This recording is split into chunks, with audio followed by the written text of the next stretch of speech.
Welcome back, old friend. And how should I be addressing you these days? The honorary knight of Mondstadt?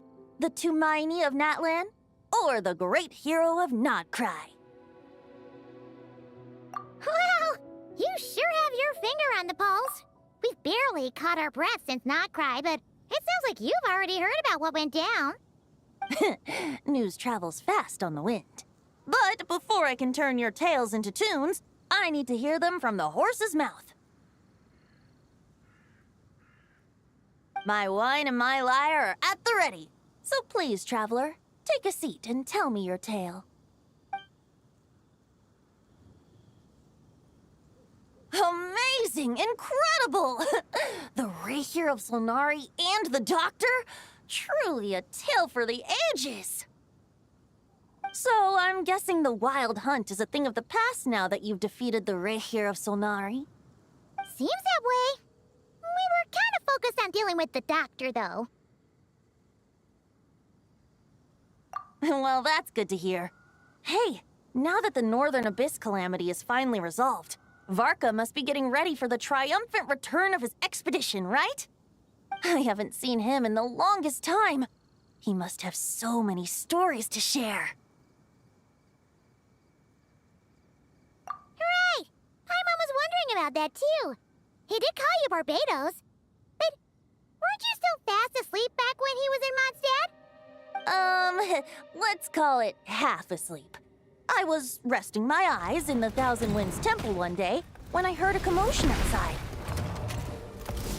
It was a young knight who had journeyed there in search of trials and oracles after hearing some tall tales at the local tavern.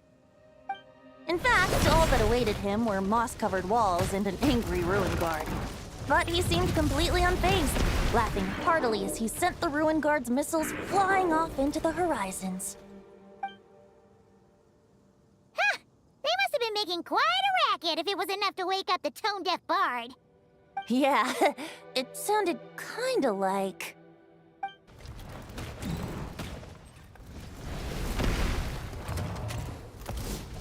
Hey!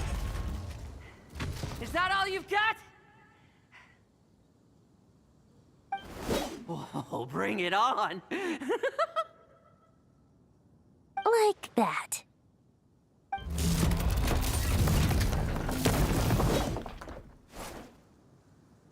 Giving up already? You're not half as tough as Varka said. A young knight of Favonius trekking out to the Thousand Winds Temple in search of adventure. Now there's a sight I haven't seen in a while. A bard in green clothes. Does this mean... Oh, you're Venti? I was just wondering how I was gonna track you down. Oh! So you were looking for the tone-deaf bard? Strange place to start your search. Hold on. Blonde hair, white hair. You must be the honorary knight, and Paimon! The Grand Master talks about you all the time. Allow me to introduce myself. I'm Lowen, Vice Captain of the 5th Company of the Knights of Favonius, and a member of the Expeditionary Force. Pleased to make your acquaintance. Oh, so you're part of the expedition, huh? Right. So that's why Paimon's never seen you around in Mondstadt. Hey, wait a second. We never saw you in nod-krai either. That's probably because when the Wild Hunt was still running rampant, I spent most of my time out on my own, making mincemeat out of monsters. I barely went back to base at all. Then, once the Wild Hunt calmed down, I got sent back to Mondstadt. Mixed blessing, if you ask me. Sounds like I missed out on some serious action. No wonder we never saw you while we were dealing with the Doctor. So, why did Varka send you back? Deliver some letters. There's one for the Knights of Favonius, one for the church, another for the Dawn Winery, at least 10 of them in total. Jeez, how many people has he sent to deliver his mail now? Mika, Inefa, Lowen. He should just hire a full-time mailman already. In fact, he's earned himself a new nickname. Let's go with... Sir Writes a Lot. I'll have you know that poetry and letters were humanity's earliest means of expressing their thoughts. So, tone deaf or not, I wear the title of Bard with pride. And I consider Sir Writes-a-lot to be quite a compliment. Wait, really? Darn it! Maybe Paimon should come up with some harder-hitting nicknames for these two. Anyway, since this young man has come all the way to the Thousand Winds Temple looking for me, I assume he must have a letter for me too. Am I right? You sure are, to use the Grand Master's own words. This one is for the bard in green clothes. These days, I think he goes by Venti. Doesn't really have an address as such. You could start by asking around in Mondstadt, or maybe try your luck at the Thousand Winds Temple. I figured that since there was this punching bag here, ruin guard, I could get some practice in while I was at it. So, I came right here the second I got back to Mondstadt. That Varka is so slapdash sometimes. It's a good thing we happen to be nearby. Oh, he also said to remind you to write back.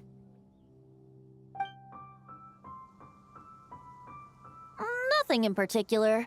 Just some idle chatter between two drinking buddies. But if I'm supposed to write back this time... I'll need some time to mull over my response. Varka gave you a whole bunch of letters to deliver, right? Maybe you can head into Mondstadt and deliver the rest of them first? My thoughts exactly, assuming I can find the way. Hopefully the roads haven't changed too much since the pre-expedition days. Well, why don't we have Mondstadt's honorary knight escort this homeward-bound wanderer to the city? I'm sure some of the recipients of Varka's letters will turn out to be old friends of yours, too. Let's go! It's been a while since Paimon's done any guide work. Thank you so much, honorary knight. And you, Miss Guide.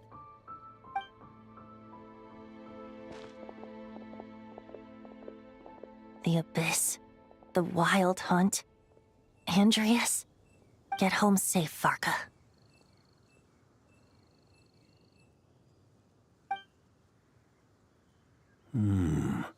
Why do my ears feel so hot all of a sudden? Is someone talking about me?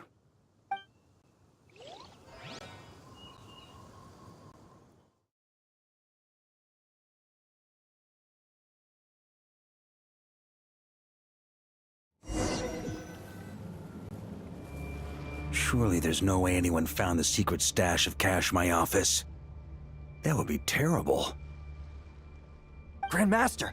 Bad time to get distracted. Watch out! Enemies approaching! Huh? Oh, it's just a few stragglers. They're no real threat to us. This expedition is almost over. We just need to deal with these final few targets, and then... we will make our triumphant return!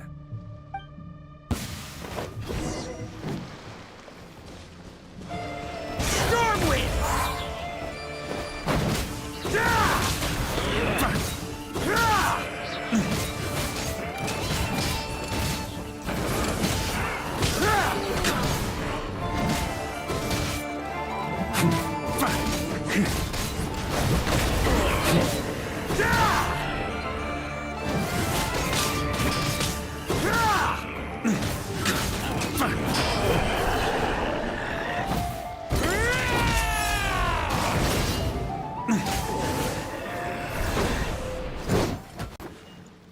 Without the ray here of Sonari to direct them, it seems like all that's left is their primal urge to destroy. If this is all that the Wild Hunt can muster now, surely the Lightkeepers of Nod-krai will be able to deal with what's left. Just like I thought. What we should be wary of now is... Grandmaster, based on Lightkeeper intel and our own reconnaissance, one of the suspected targets should be just up ahead. Good. You know the drill. Stay here and stand guard. Leave the rest to me. Yes, Grandmaster!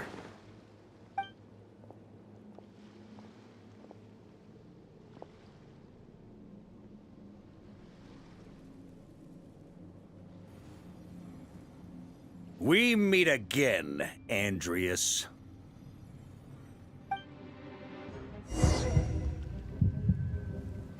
So, you've returned from Mondstadt. Don't you want to see what it looks like now? I was planning to take a look around there myself. Perhaps you could be my guide. What's this? An echo from 1,000 years ago?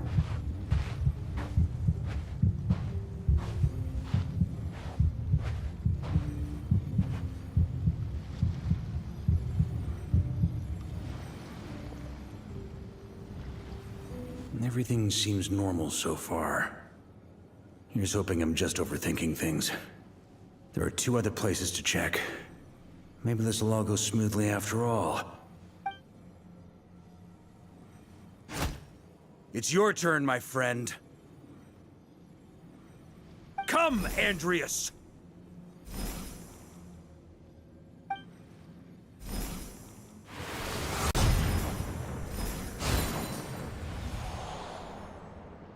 Although, for returning to your old home, perhaps Andreas is a little too ostentatious. Might be better to go by... Boreas. Huh? Injustice. Corruption. Iniquity.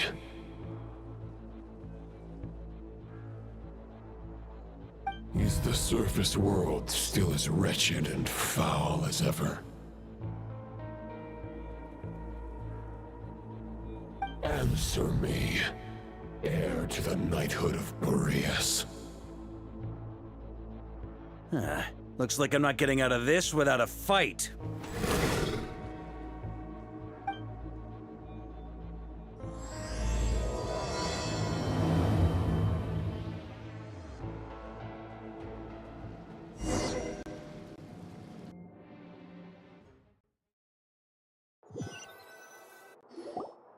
That's where things stand with the expedition.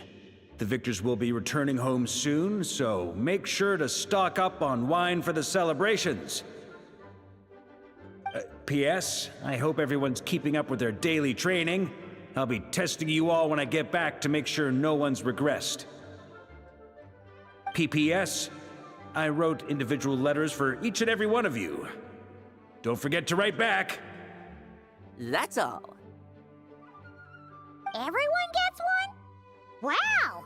Sir Writes-A-Lot is really living up to his name. I guess the Grand Master must have something specific to say to each of us. Even I got a letter, and I'm not a real knight yet. Jean? Oh, yes. That's our Grandmaster for you. By the way, anyone know where I can find the cavalry captain? I have a letter for him as well. You mean Kaya? He said he was meeting a friend from the church at the Angel's Share. Allegedly for work. Said he was exchanging intel. But I'd say there's a 50-50 chance he's just there for a drink.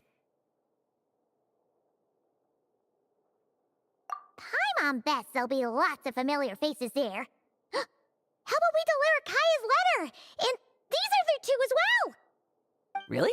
Oh, that would be a great help, thank you. Our thanks to you too, Lowen. The other knights will help distribute the remaining letters. You've had a long journey. Please go get some rest. Great, but I won't be resting just yet. I have one last letter to deliver to Wolvendom. This one, I was planning on delivering personally. I heard that another challenger recently passed Boreas' trial. Well, with any luck, that wolf might be willing to reveal himself to me, too. Very well, but please remember to show respect to the local wolves. I will. Goodbye.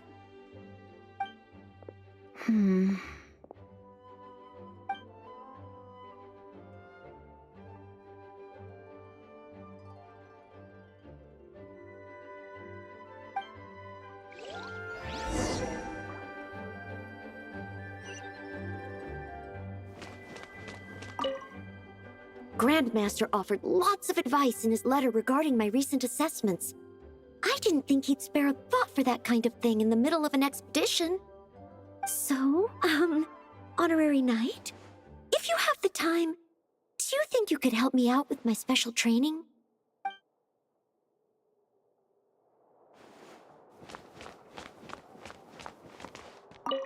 He wants to test me to see if my skills have regressed? I still haven't forgotten how he went easy on me last time. I'm assuming you must have seen him going all out before. When the time comes, you'd better keep an eye on him for me.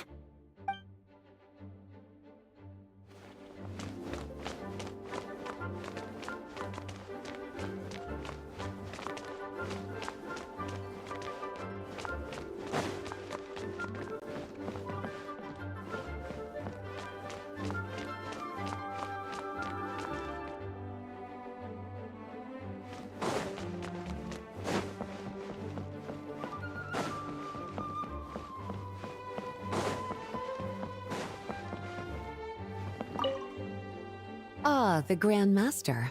The archives are filled with documents awaiting his review. I'm not letting him run off again until he's finished dealing with every last one. On another note, have you spoken to Jean? I hope she'll finally be able to relax a little once Varka returns.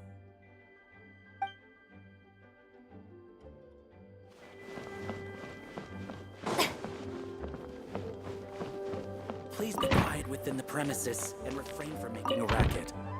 Okay, we'll deliver these letters to the Adventurers Guild and the Cat's Tail. You can just handle the ones for the Angels share. The expedition is finally wrapping up. Oh, I hope the maps I made on our way there are good enough to get them safely home.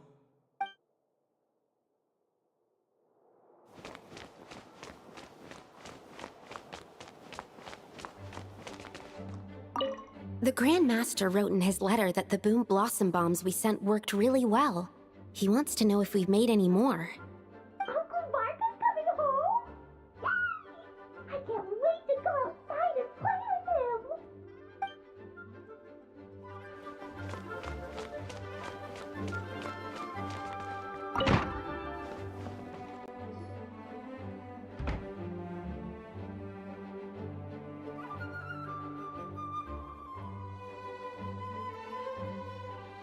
Honorary Knight, you're still here?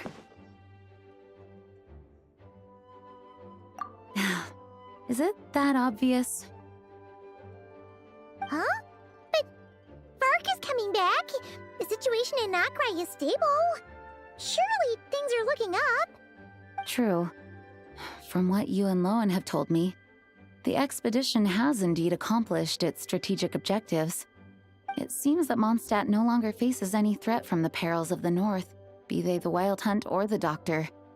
And yet, for some reason, I can't help but recall something the Grand Master said to me before he left.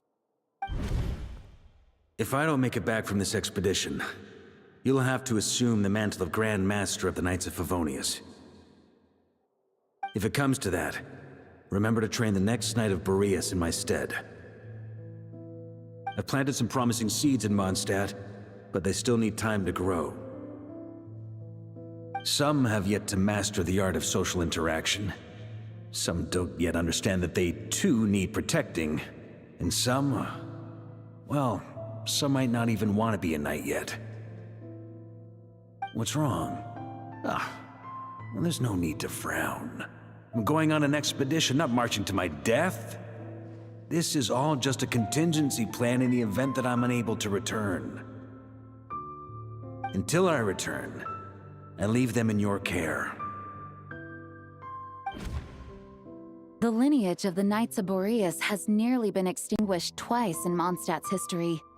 The first wandering knight to claim the title arrived in Mondstadt 1,000 years ago, along with his wolf companion.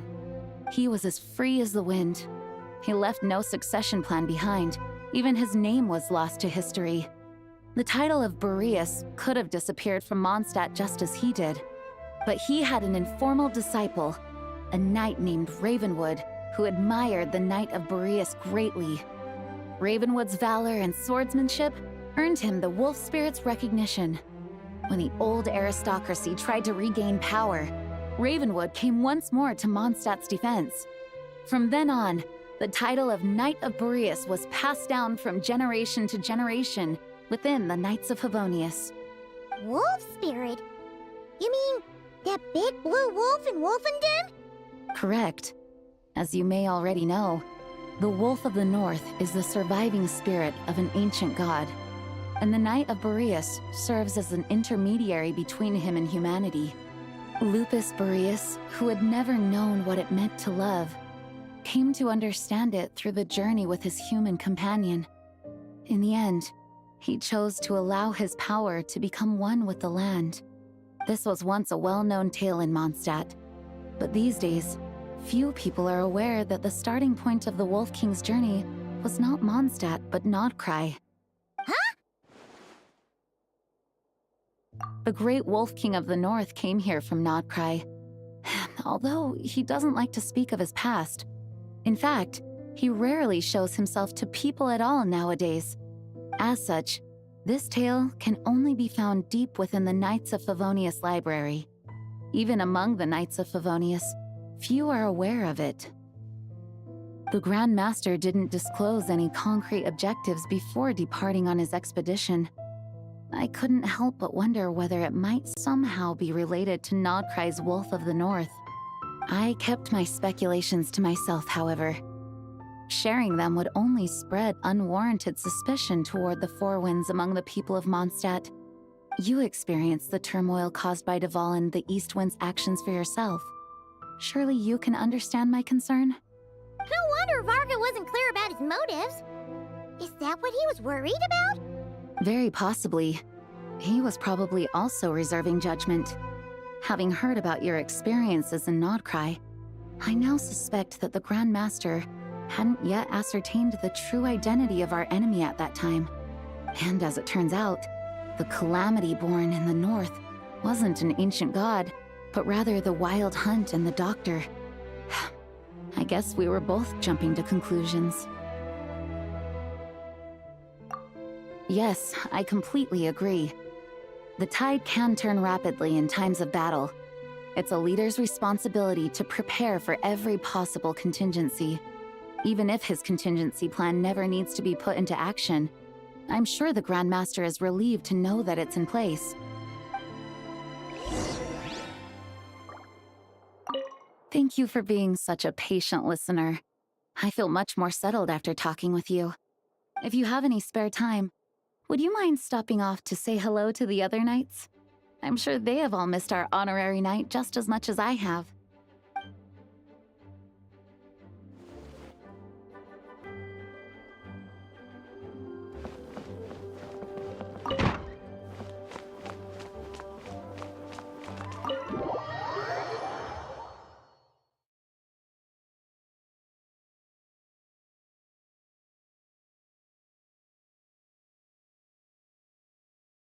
That turned into a pretty long conversation, huh?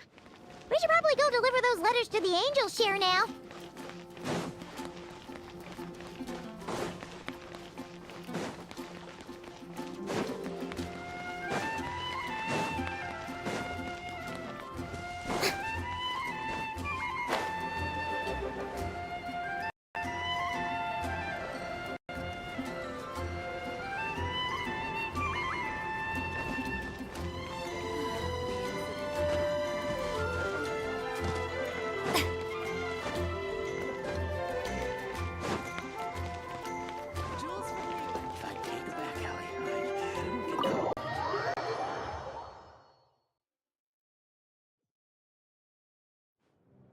When you're mixing drinks in hot weather, start by pouring in cold water and add ice cubes. Then drain out the water before adding the other ingredients. How's that for a secret recipe? Maybe it's worth a little intel in return. Please. I've known that little trick for a good 10 years at least. You'll have to offer something a little more substantial if you're serious about trading. I know there's no one else in the tavern right now, but do you two really need to talk so loudly? Especially if you're supposed to be exchanging confidential information. Kaya! Rosaria! D-Luke! Paimon knew we'd find you here! Looks like it's about to get even noisier. A little liveliness never killed anyone. Traveler, Paimon, what brings you our way?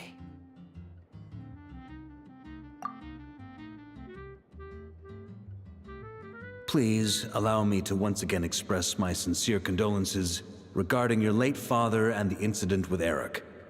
We make absolutely no excuse for his crimes. I hope you will give some serious consideration to the question I asked you before I left, though I'm sure you're tired of hearing me ask by now. The Knights of Favonius will always welcome you. From the look on your face, I'm guessing the Grand Master is still refusing to drop it? He nags like an old man. It's hardly surprising. Huh? Drop what? What's this about? Nothing, really. Before leaving on the expedition, Varka came here to chat with me over a drink. I failed to avoid him. He, asked me if I'd consider rejoining the Knights of Favonius, and I declined. He expressed his regret about everything that happened, and asked me to reconsider. That's all there is to it. Yeah, right. Sounds like you skipped a lot of details. There's clearly more to it. Whatever details I chose to omit are in the past. Dragging them back up now serves no purpose. You say that now, but back then, you couldn't let it go. You and the Knights of Favonius were constantly at odds. I wasn't seeing the full picture. I've had a lot of time to reflect since then. But my answer remains unchanged. I'm not rejoining the Knights of Favonius. Both the Grandmaster and the acting Grandmaster are too upright and honorable. I can't see the shadows that lurk beneath them due to the size of the organization they lead. They need someone on the outside to keep watch vigilantly. If I had a Mora for every time I've heard you repeat that argument. I actually don't disagree with the first part of what you said, but don't you think someone can keep tabs on things from the inside? When you join an organization, you're bound by its rules, no matter how free it may seem on the surface. You think so? Never mind the Knights. Have you honestly ever been bound by the rules of the Church? Good question. Have you considered that maybe that's why I chose to join the Church and not the Knights to begin with? Are they arguing or not? It's kind of hard to tell.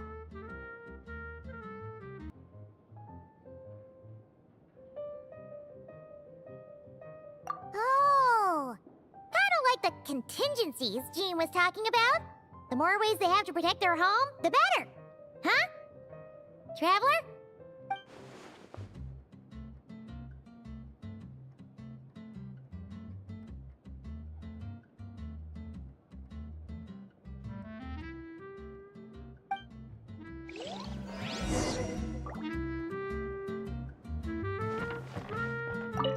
What should I report back to the Grand Master on?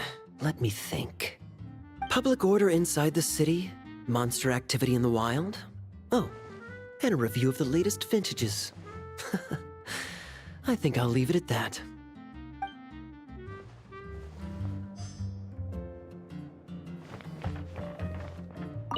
My reply won't be a long one, as usual. I'm sure Varka won't be surprised.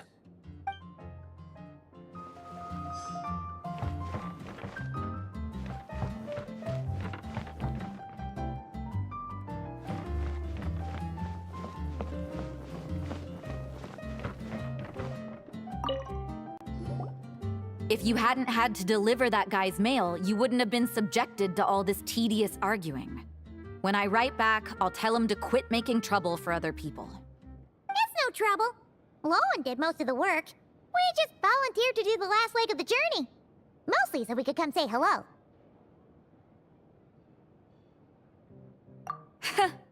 So you see what's really going on here? All three of us fell for that old rascal's scheme far too readily. Huh? Scheme? What do you mean? Was Varka lying in his letters then? No.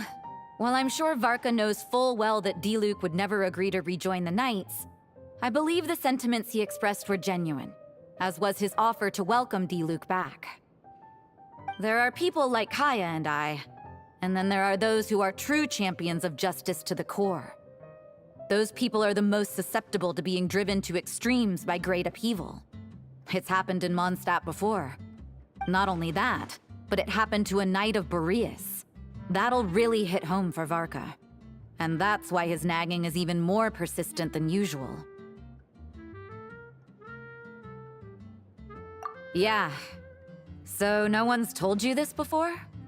The lineage of the Knights of Boreas had nearly been extinguished twice in history. The first was at its inception. The second was the case I was alluding to. Oh! Wasn't Jean telling us about this? Wait, and then we got caught up talking about the expedition, and we never got around to the second time. I happened to hear about it from Varka once when he was drinking and started yammering on. The second crisis in the Knights of Boreas lineage. It was 500 years ago. Although the Knights of Boreas are meant to be intermediaries between humans and wolves, in practice, very few of them have been truly recognized by Lupus Boreas over the past millennium. Of those who have, the best known are the first Knight of Boreas, Ravenwood, the wolf pup Rostam, and Varka himself. But 500 years ago, there was one who earned the respect of Boreas even before gaining the title. He was a disciple of Rostam. They thought he would become the mightiest Knight of Boreas who ever lived. He was the perfect knight. Righteous, principled. His name was Roland, the blood-stained knight. Yikes! Bloodstained Knight? That sounds a little ominous. Well, apparently his original title was the White Knight. But he lost countless comrades during the Abyssal Calamity 500 years ago, including his tutor and mentor, Rostam. The endless bloodshed stained his sword and armor a crimson as deep as black, transforming the White Knight into the Blood-Stained Knight. After that, he threw himself completely into battling monsters, leaving Mondstadt and the Knights of Favonius behind. To this day, no one knows his final whereabouts. It's hard to say whether the loss of an important figure in his life is what drove him to the point of obsession, or whether he was already too far gone to save. But had he known that the Knights of Favonius would always welcome him back, perhaps things would have turned out differently. So if you want my opinion, the reason why Varka keeps asking Diluc to rejoin, despite knowing that he'll never say yes, is to let him know you're not alone. After all these years, he's still as persistent as ever. Just like how he used to be with me. Huh. Turns out Varka's a lot more thoughtful than he lets on. Paimon had the wrong idea about him. Anyway, there's still something about this whole Boreas business that Paimon isn't really getting. Wasn't Andreas a god in Mondstadt thousands of years in the past? If so, why did Jean say that Boreas and the Wandering Knight only arrived here just 1,000 years ago? Plus, Paimon's super curious about what happened to Roland. That's a great idea! Jean said he hasn't been showing himself much lately, but he always seems happy to oblige whenever you show up. Let's go!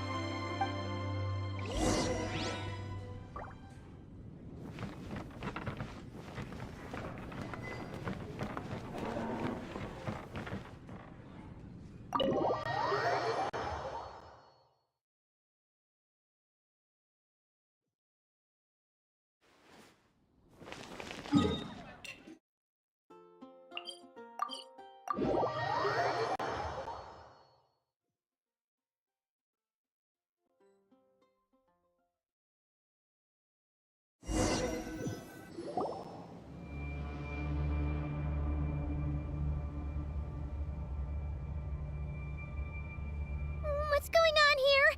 Was Bulbumdum always like this? Paimon has a bad feeling about this. The Wild Hunt? What are they doing here? Watch out!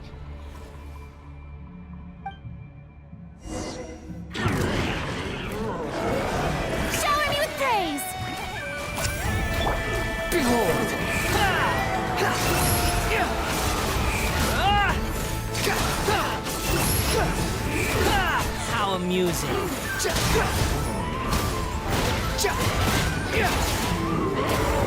That's far enough. Falling into the abyss. I got him cornered.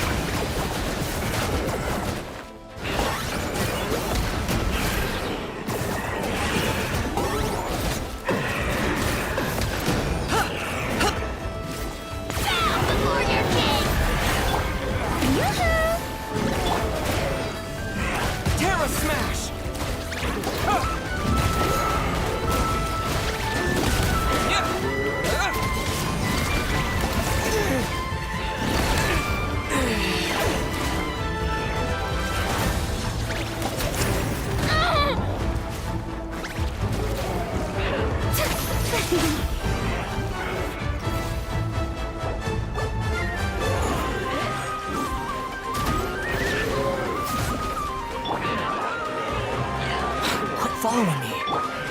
The show begins! The wind rises.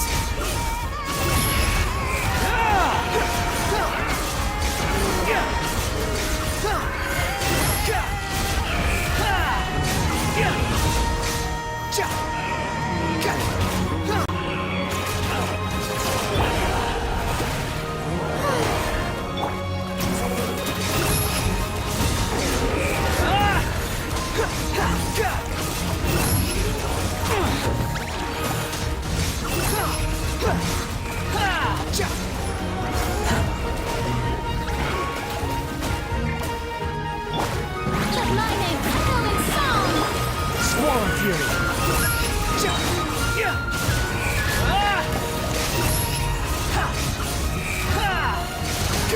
You dare to gaze upon me?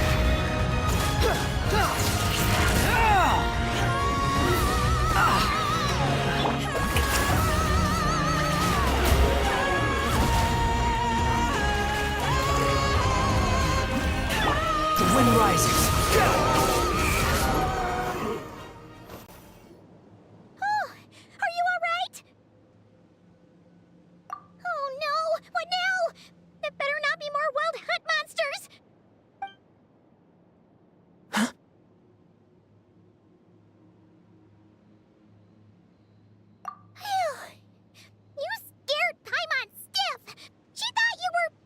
Stop right there! Answer me this. The 2 letters I gave you, who are they for? 2 letters? Wasn't it 3? Okay. Well, Paimon's coolest naive expression doesn't appear to be an act. Hey! What are you trying to say? Wait, what are you trying to say, huh? Huh?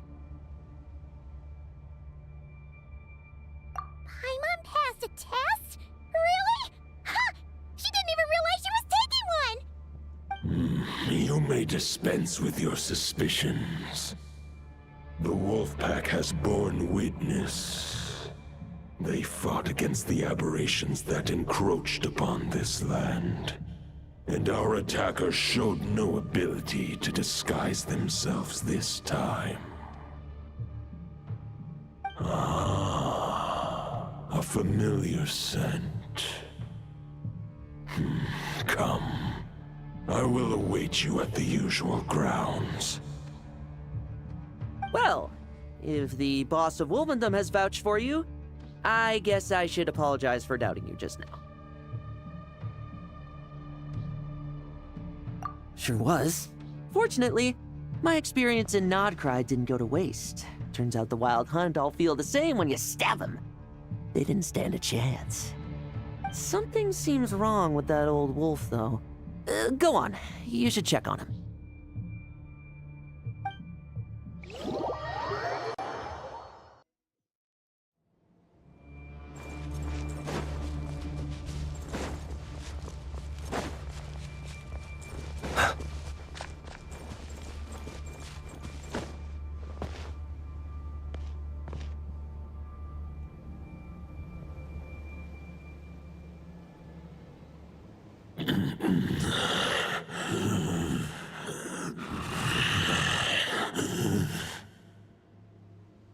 Lupus Boreas, not injured.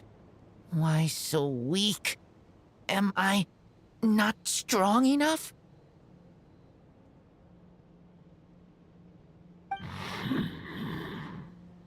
You are not to blame. With your Iron Claw, you successfully blocked their attacks. However, their assault went beyond the mere physical world. They followed my trail from the distant north across the ley lines. They sought to corrupt the territory I protect. But I shall not let them succeed without a fight. We meet again, human Lupical. So, are you saying that the wild hunt we just got attacked by came all the way from nod-krai to Mondstadt? How is that even possible? As you know, I stand before you as an incomplete being. I am but one remnant of the god Andrias' soul. The source of this turmoil. I can sense it. It lies in the north. It is the part of me that remains in nod-krai, from whence I came. Huh? Now Paimon's even more confused. How can he be in two places at once?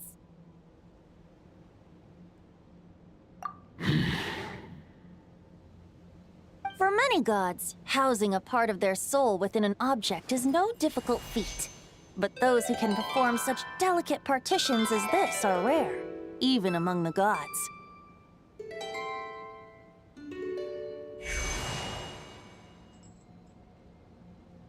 The Wolf King, Andrias, was particularly adept in this art. Otherwise, no remnants of his soul would have survived till the present day. Huh? The bard's back? Tone-deaf bard? What are you doing here? Maybe the god of Animo guided me here. For it appears that someone is in need of a tale from the distant past. And our wolf friend doesn't seem too keen on recounting it himself. Who better than a bard to do the honors? Lord Boreas, do I have your blessing to share this story? As you wish.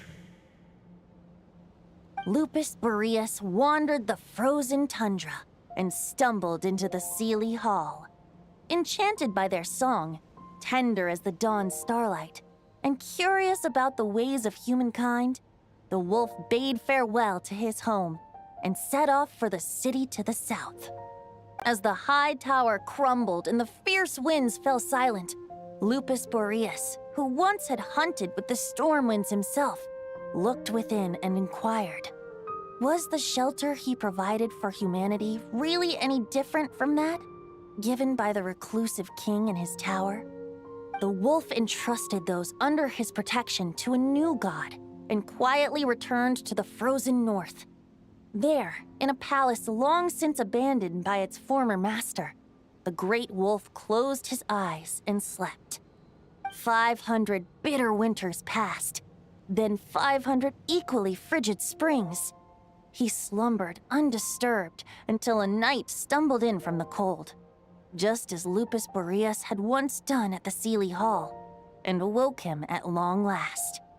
The night asked the wolf to join him on a journey south, to see once more the land that had all but faded from his memory. The gentle wolf, unwilling to refuse the human's earnest plea, split his soul into two halves and left his home once more. Seeing how the ice and snow had given way to verdant plains, hearing the laughter and song that now filled the once somber city, the aging Lupus Boreas turned to his friend, the god of Animo, and remarked, "So, this is the world the humans dreamed of." Though the night's journey was not yet over, the wolf chose to bid farewell to his companion here. He had written the end to his story. What knowledge he had been gifted flowed into the land. Everything he was, he gave unto the world. Well, that's how a bard would tell the tale. Lord Boreas, is there anything you'd like to add? There is no need for you to ask that question. So that's what happened. You returned to Mondstadt with that knight 1,000 years ago, and then, for the sake of the new Mondstadt, you... You need not feel remorse on my account. That was my answer, my decision. If anyone should feel regret, it is the part of me who remained in nod-krai. I fear Andrias has not found peace in his heart even to this day. That is surely why those vile aberrations were able to exploit his weakness, sowing the seeds of all the turbulence that has ensued. But we followed Boreas' trail in nod-krai. We investigated and discovered no signs of instability. Andrias should still be slumbering by the lakeside. Perhaps all the recent turmoil in nod-krai has had unforeseen consequences. And there's more. I detect another familiar scent from across the ley lines. A scent that reeks of blood.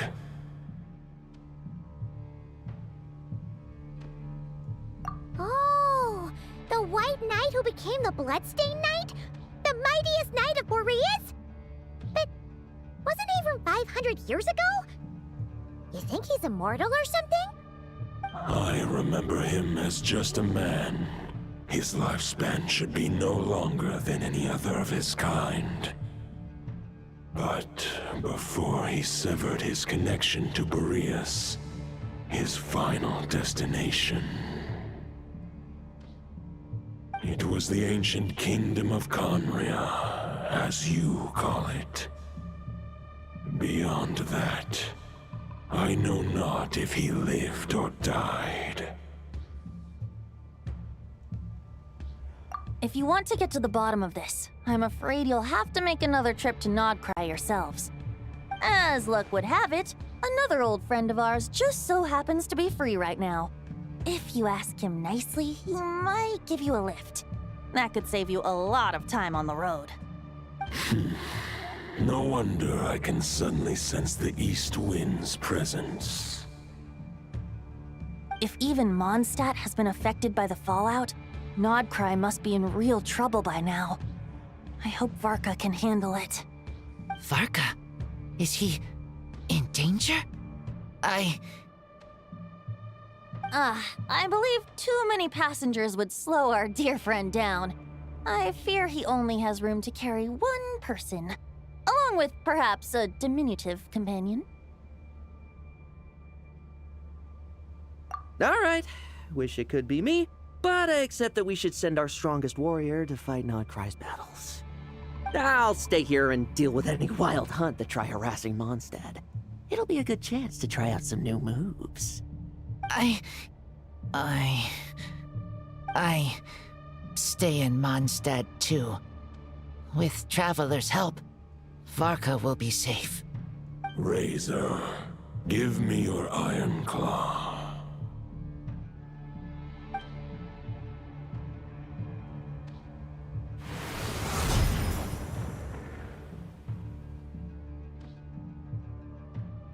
Golden-haired traveler, give this token to the current knight of Boreas.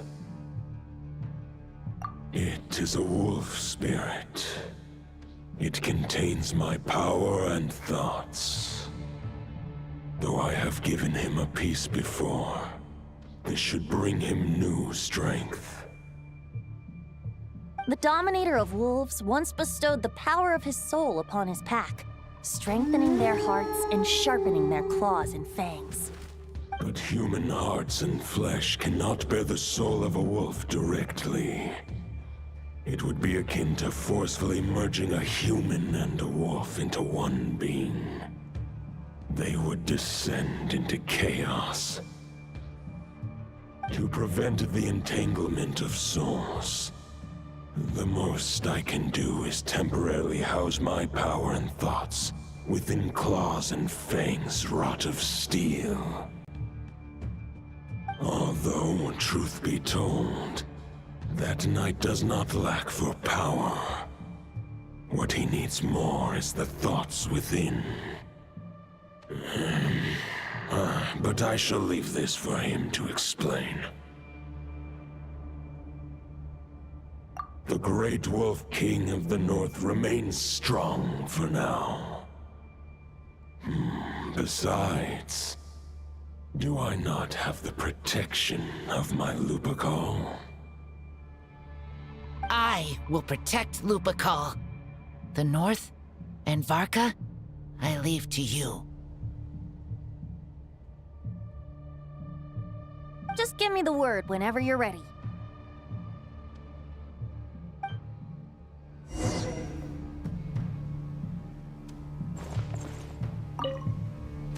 I can read Varka's letter. I will try my best to write a reply.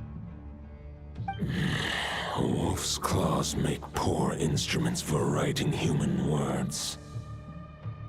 But that token will suffice to convey my thoughts.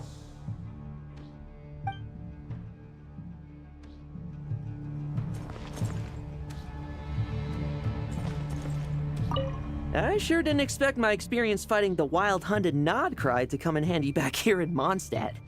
Almost makes me wonder if this was the reason I was sent back. Also, how come that bard knows so much, and what was he doing at the Thousand Winds Temple? Well, whatever. I don't really care. As long as I get to do some fighting. I'm looking forward to trading blows with Lupus Boreas when he's fully recovered. I bet he'll wipe the floor with me.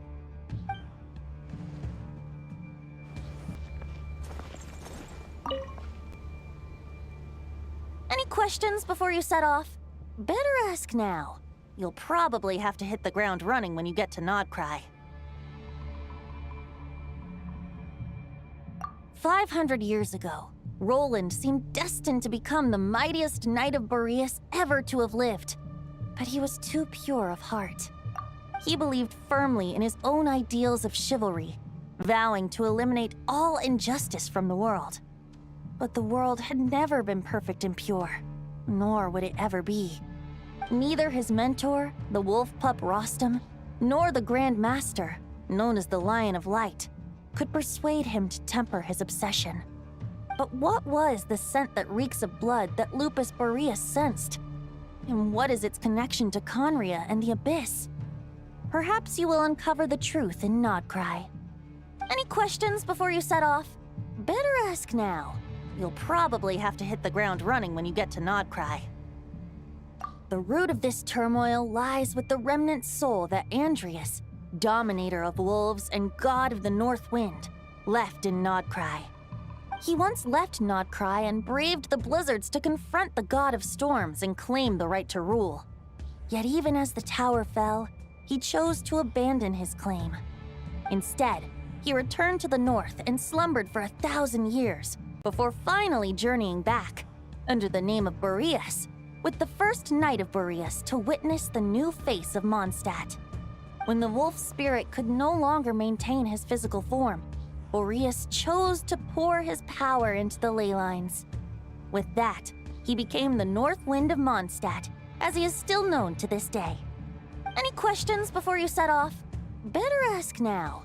You'll probably have to hit the ground running when you get to nod-krai. The soul of a wolf is as unyielding as ice, and Andrias is a master of molding and shaping it. His people once drew great strength and wisdom from the wolf spirit. But human hearts and flesh cannot contain the soul of a god. Attempting to place the wolf spirit in a human vessel would slowly devour their sense of self, even if Lupus Boreas did not intend for that to happen. That's why Lupus Boreas developed the technique of imbuing weapons with his soul. It is his way of blessing his human Lupacol with the wolf spirit's protection. In fact, there is an ancient song that tells this tale. A weapon once of common iron, now through friendship turned divine. Twixt man and wolf a bond was made, a power born within the blade. As much as he might claim not to accept humans, his actions sing a different tune. Oh, but keep that little observation between us, will you? Any questions before you set off? Better ask now. You'll probably have to hit the ground running when you get to Nod. All right, over to you, Dvalin!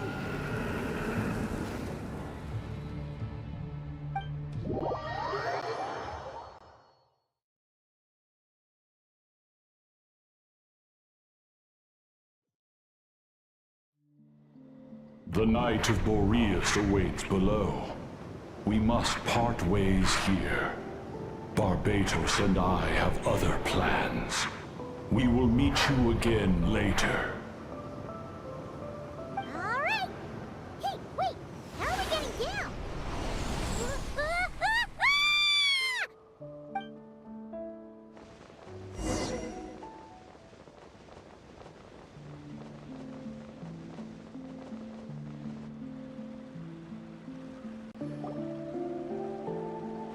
Hold the line!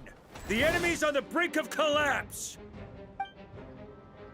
Grandmaster! It's...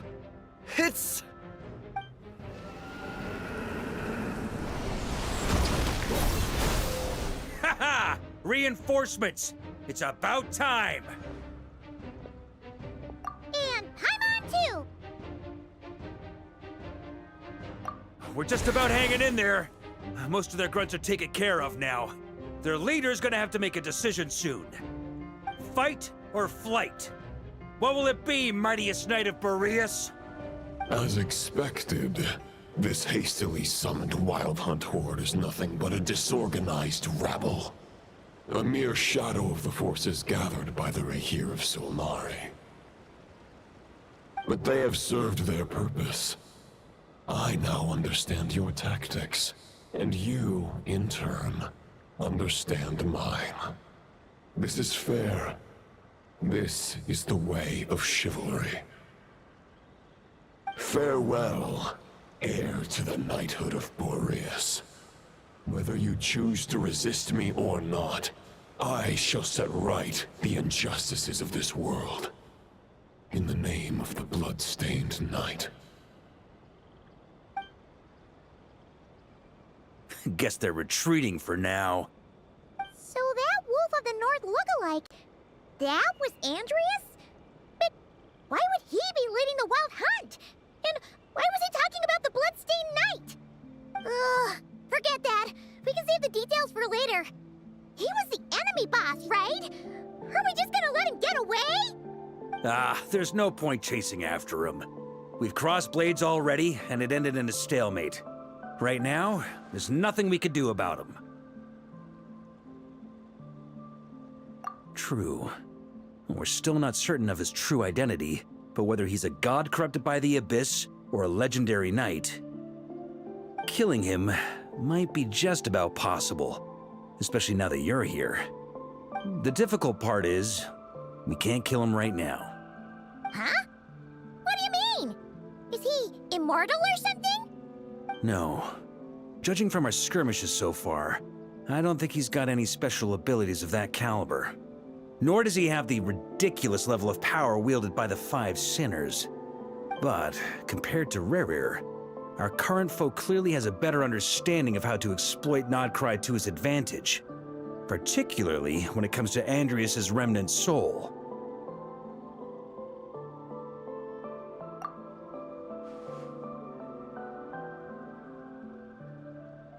Exactly.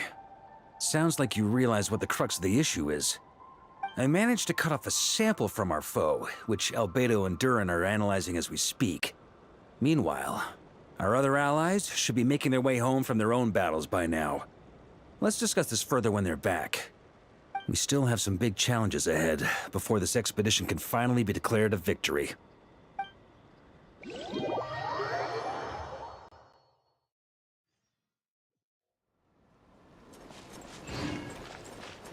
The meeting's probably gonna be in the biggest tent, right? Looks like a bunch of people are there already. Why don't we go chat with them? Hey, good to see you again. Oh, Boss Sneff asked me to pass on a message. She went to see Lauma and Columbina at the Frost Moon Scions. Apparently, there haven't been any changes to that space the Rahir of Solnari's in. That means the recent wild hunt attacks have nothing to do with Riri, right? Whew, that's a relief. Paimon doesn't fancy facing him again. They're keeping a close watch on it just in case. With so many moon experts on the case, we're in pretty safe hands, huh? Oh yeah, Lauma and Columbina asked me to pass on a message too. Focus on the enemy you are facing. The moon will protect you all. Huh, you know something? These Knights of Favonius are paying me a pretty nice sum to deliver a few simple messages. Oh, Varka's a generous guy.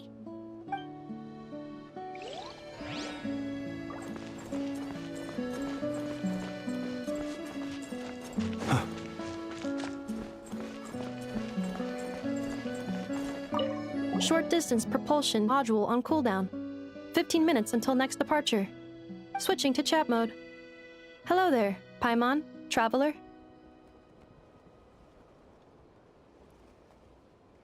Varka placed a sizable order with the Clink Clink Krumkake craft shop. Aino is hard at work producing the strategic reserve, while I am handling the deliveries. Secondly, I am also here to attend the meeting in her place.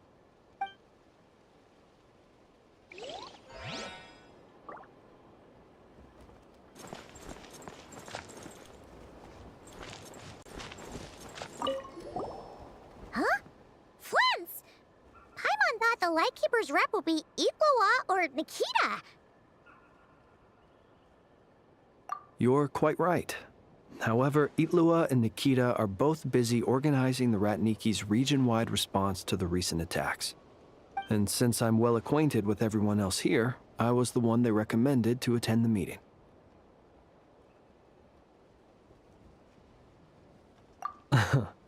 Sometimes you don't get a choice when there might be consequences down the line.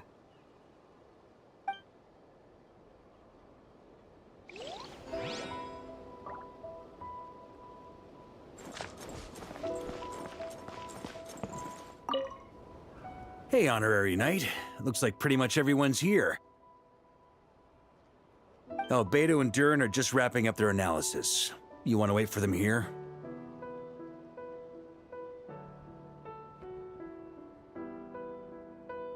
Great. While we're waiting, could you update me on the situation in Mondstadt?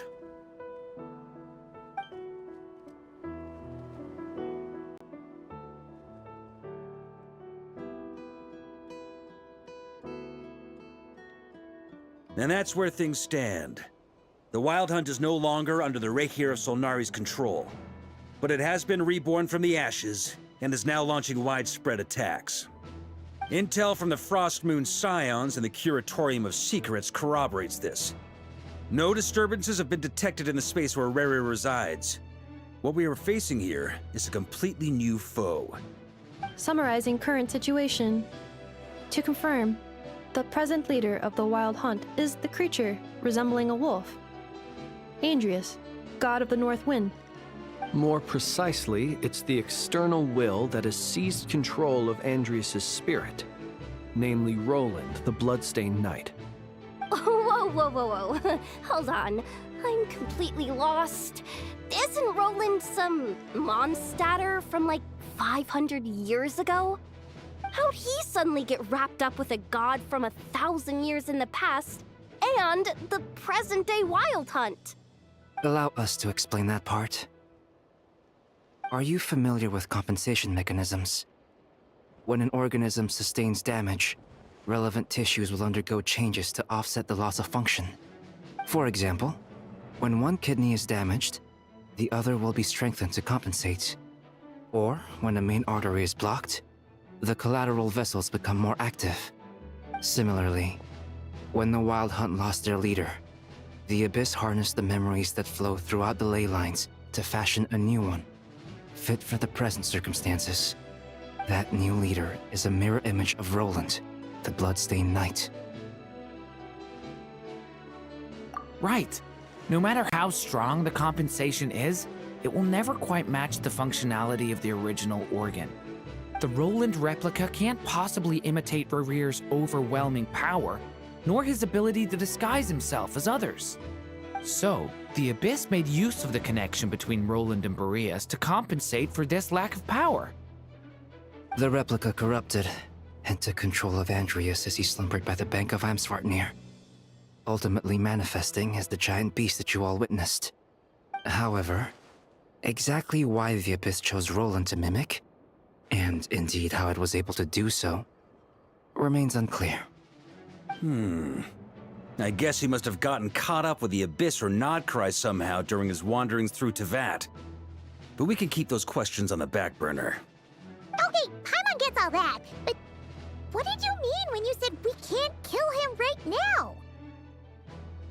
We can't kill him right now because a dead god may prove more dangerous than a living one. From intelligence gathered during the expedition, we have reason to believe that the power released when a god is felled can have catastrophic consequences for us mortals.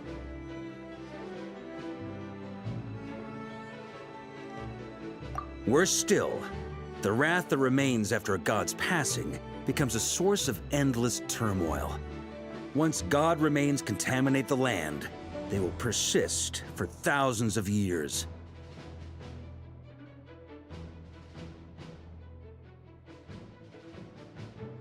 This land has already been ravaged by the Wild Hunt. If we add god remains to the mix, it'd be like adding salt to an open wound, placing everyone who lives here in perilous danger. Query. While I can indeed find records of disasters caused by god remains in my database, there also appear to be cases of gods dying naturally with no ill effects. In that land, the passing of the Pyro-Archon's flame is a common occurrence throughout history, and even the part of Andreas who remains in Mondstadt has experienced death once before, has he not? Great question. Glad you asked. Honorary Knight, you said Lupus Boreas gave you a token to pass on to me? Please, present it now. It should help explain things faster.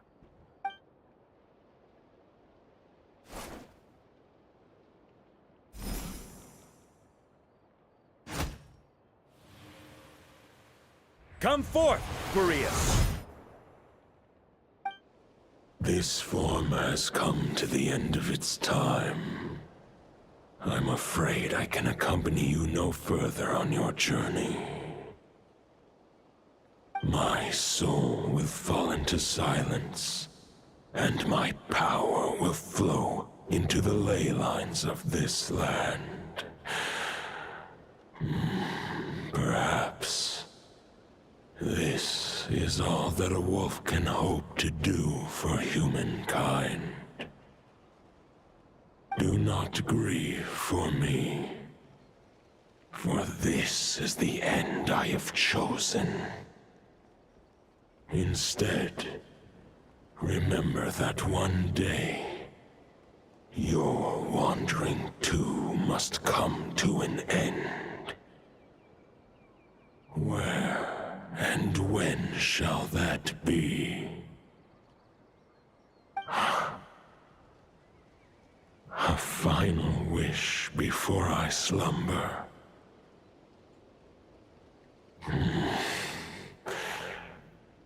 Sing me a song. That melody you so often hummed in the taverns.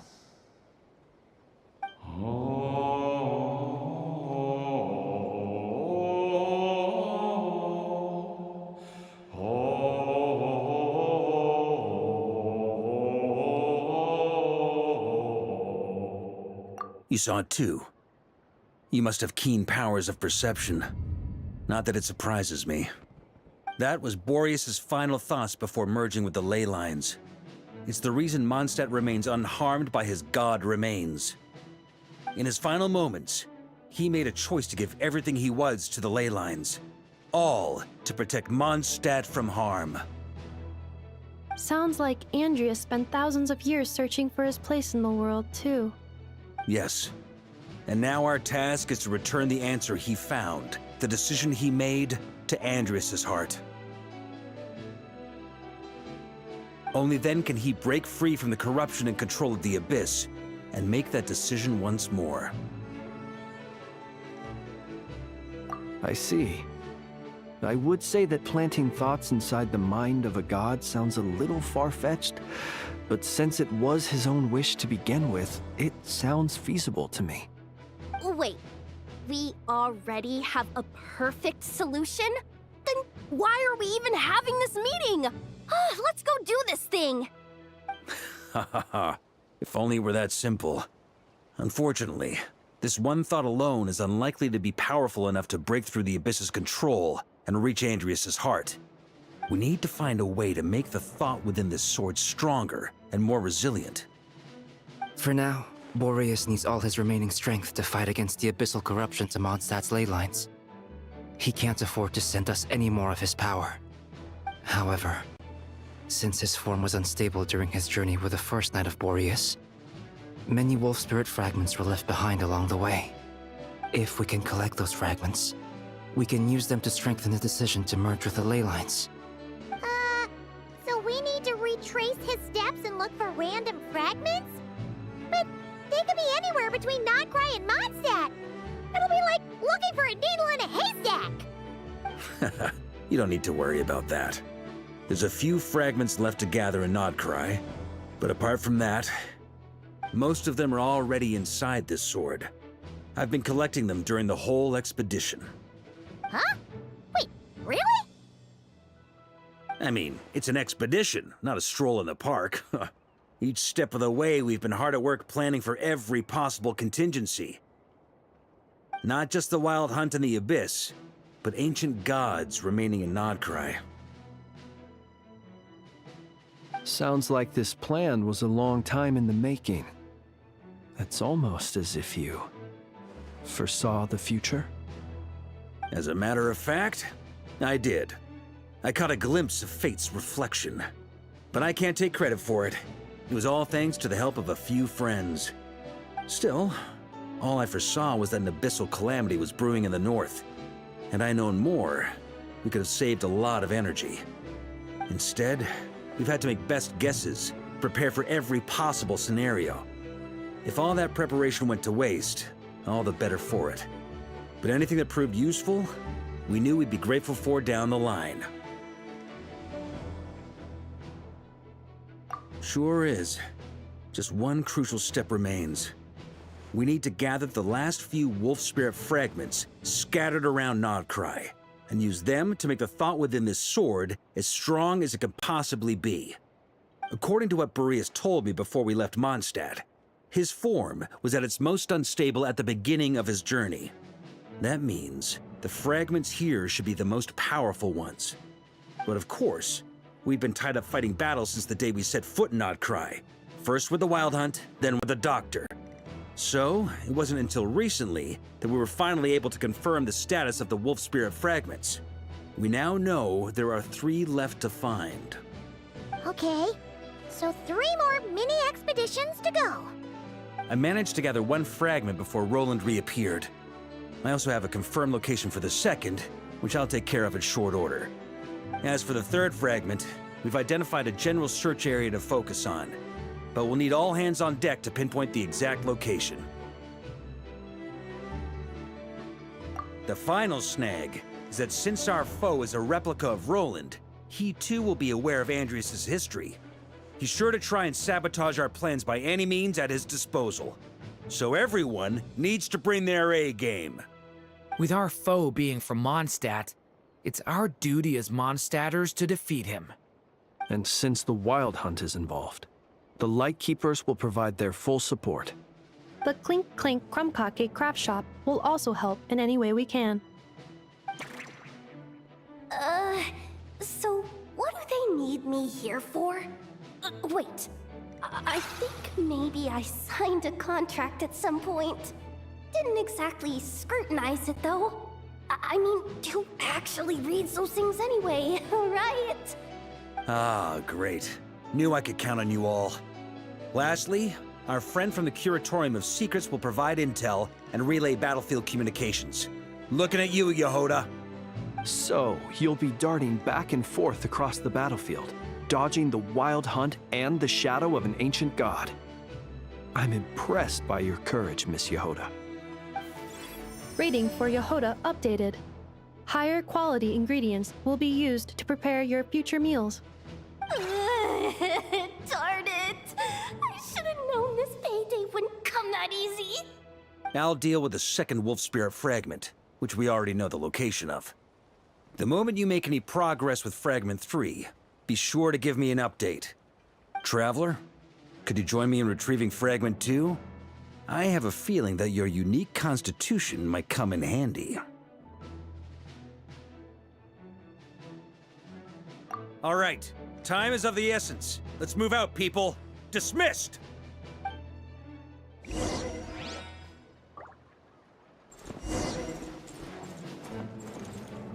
Speaking of contingency plans, I now recall that Varka also made a contingency plan when he asked me to deliver that letter. Perhaps I should ask Aino to prepare some additional backup modules for me.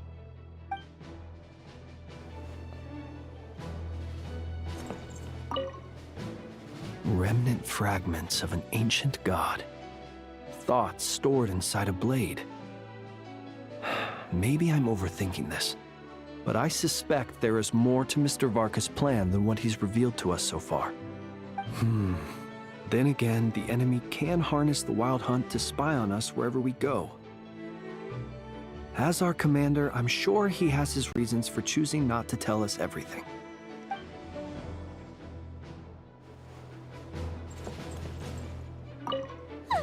Jahoda, you dummy!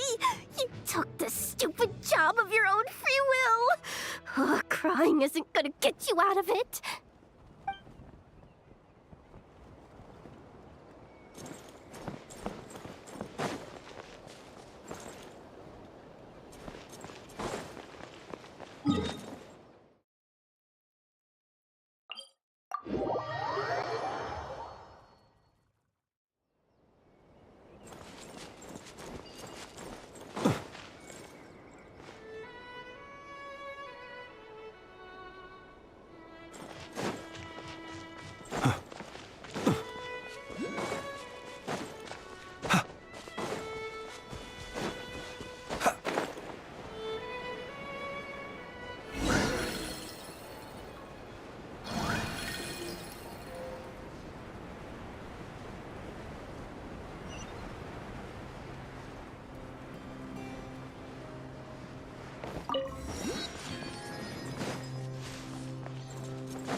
Didn't you say Fragment 2 was supposed to be right here? Where the heck is it? Seems like we've run into a slight hindrance. Can I leave this to you, Honorary Knight?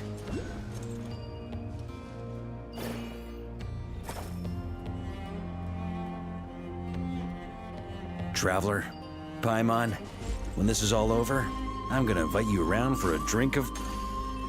Whoa, whoa! Stop thinking about mondstadt wine and get your head in the game!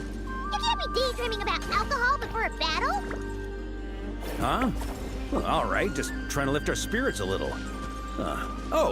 You want to see some photos I took of me and the knights before the expedition, maybe? Shut up, shut up, shut up! Can we please just focus on finding the wolf spirit fragment?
looking for? What do we do with it? I once got Boreas to explain to me how he stores his soul inside objects. All I need to do is transfer it to my sword. Just like back at the camp, but this time, you'd best step back a bit, just in case.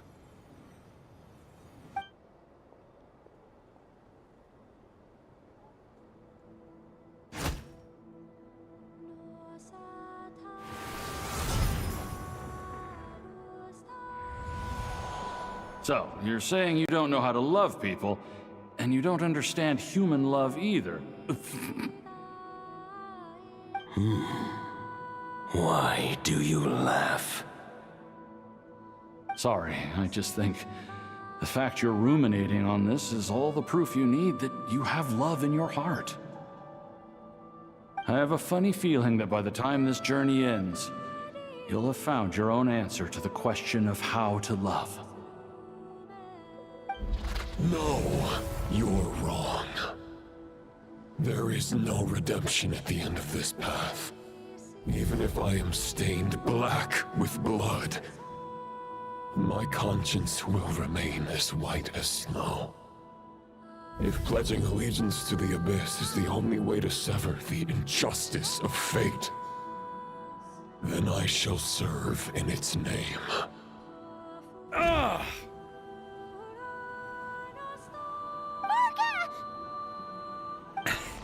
Oh, sure enough, this place has been corrupted by Roland's will. Whew. I'm fine.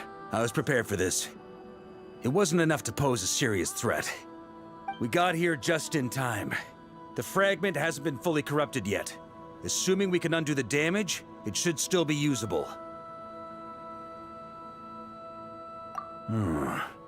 Purifying the abyssal corruption would definitely be a safe approach. But that's not the only reason I wanted you to come. Could you try reversing the corruption? Not purifying it, exactly, but separating out the Roland part from the wolf spirit. So, keep the Roland part intact as well as the wolf spirit part? Why would you want to do that? Firstly, to test whether it's possible. And secondly, to view Roland's memories. As they say, know thyself, know thy enemy. Understanding our foe is our surest path to defeating him. Let me think. How was it explained to me? Ah, yes. Focus on a single thought within the 1,000 winds. Capture that unique wisp before it blows away.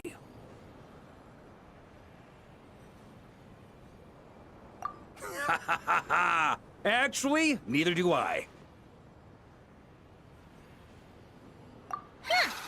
Sounds like something a certain tone-deaf bard would come up with when he can't think of anything meaningful to say.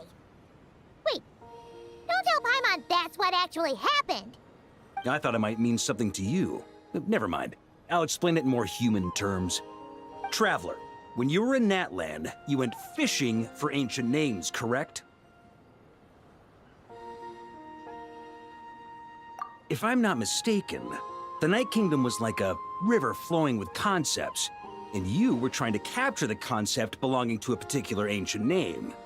I'm thinking the same basic principles should apply here.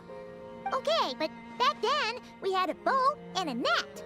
This time, we don't have anything at all. This wolf spirit fragment is like a puddle compared to the Night Kingdom. No need for a boat. As for a net, this is what I've heard. Thoughts and emotions are like interwoven threads. They can create a net, or they can create a rope. They can separate love from hatred, and they can bind objects and events together.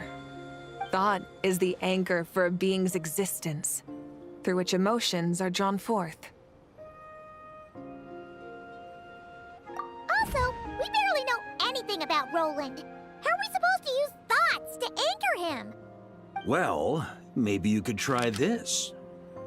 What is it? It looks old and tattered.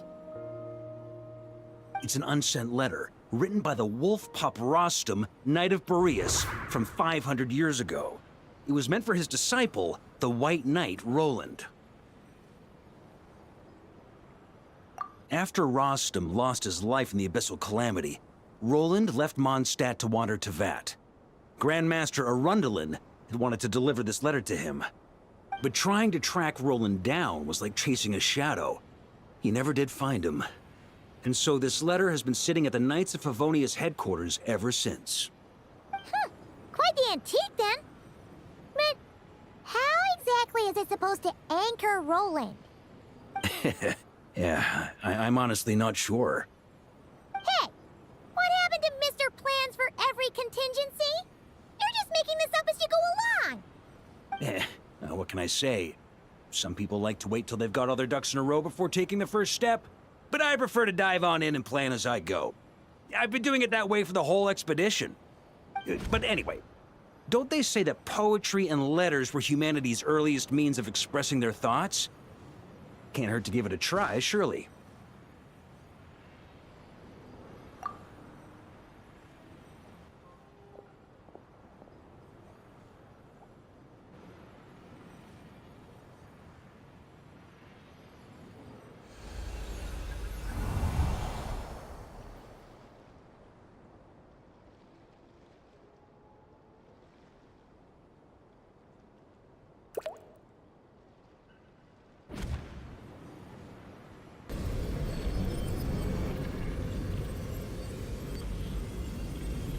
Whoa. It actually worked? You really are making this up as you go along! So the assimilation of souls really can be reversed, just like he said.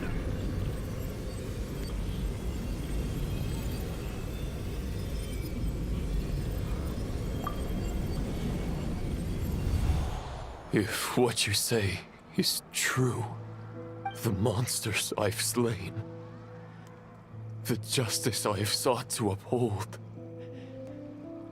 for mortals to escape this tragic fate, there's only one path. A great and ancient kingdom was wrongfully cursed, turning its inhabitants into monsters! The code of chivalry tolerates not such injustice. If Abyss be thy name, I pledge to you my loyalty. And that is where the blood-stained knight's tale came to an end. With that, he bade his humanity farewell. I dare say you must find it quite ironic, Knight of Boreas. That I... Dainsleif? No. Bore a striking resemblance, but that wasn't him. While we gazed into the past, he was gazing right back at us. Could it be?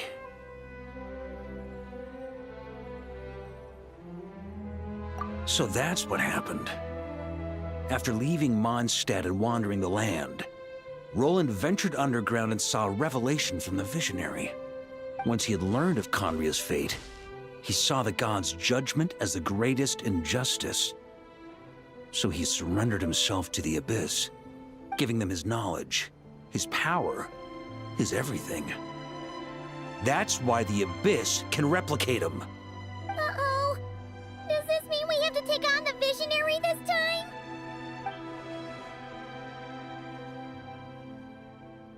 I'm inclined to agree. If our enemy could see the future, both the Wild Hunt and Roland would be acting with far more lethal precision. But even without the Visionary's input, Roland still has an intel advantage we can't afford to underestimate. Every minion of the Wild Hunt serves as Roland's eyes and ears.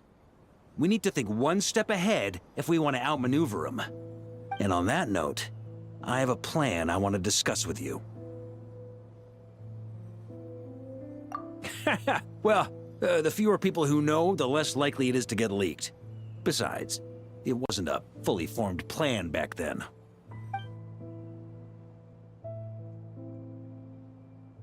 That about covers it. Sorry to ask so much of you again.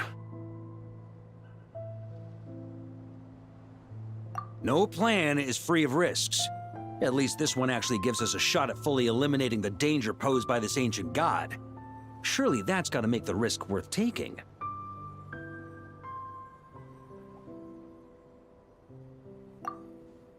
If I fail, Anselm and Albedo can take the reins. Not to mention we still have Jean in Mondstadt. Oh, there has to be another way! Like a backup plan? If only there were. But I don't think our enemy will give us enough time to find one. Hey! Are you guys done here yet? Ah, Jahoda! Yes, we've successfully retrieved the Wolf Spirit fragment here. Any progress with Fragment 3? Nope. It's a total disaster. More Wild Hunt monsters than I've seen in my whole life. We need backup urgently. Come quick. Come on, we're out of time. You'll just have to trust me on this one. What can I say? I'm not the Grand Master for nothing. I'm counting on you, Honorary Knight.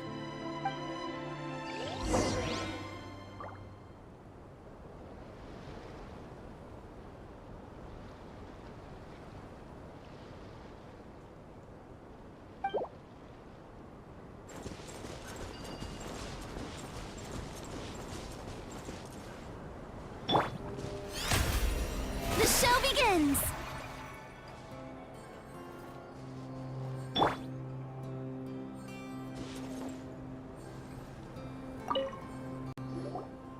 Fill me in. What's the situation? We ran into resistance almost as soon as we set off. Albedo said we should split into 2 teams and continue searching while he and the others kept the Wild Hunt occupied. Good call. Locating the Wolf Spirit fragment is our key objective. I would have made the same decision. Well, it seems the enemy figured as much too. Now, both search teams are in big trouble. Oh, I brought a map. This should make things clearer. Before we ran into trouble, this is the search area we decided on.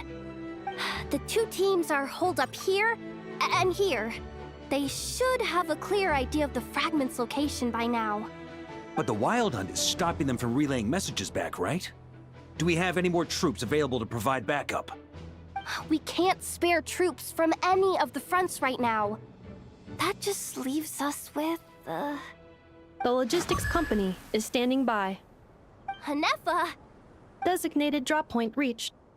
Initiating situation report. The logistics company was assisting Aino with the production of the strategic reserve. But after learning of the situation on the front line, they requested to be dispatched immediately.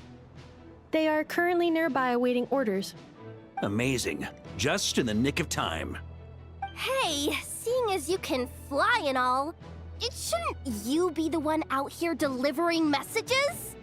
I regret to say that without the workshop's catapult, and with my short-distance propulsion module on cooldown, I will only be able to return to the battlefield after another 5 minutes. Please, keep up the good work, Jahoda. The logistics company has very limited provisions, only enough for a single battle. Which team should they support? Both. Once one team has been rescued, the remaining forces will be free to support the other. We'll move out immediately. Jahoda, keep up the good work with the comms. Sure thing. Leave it to me.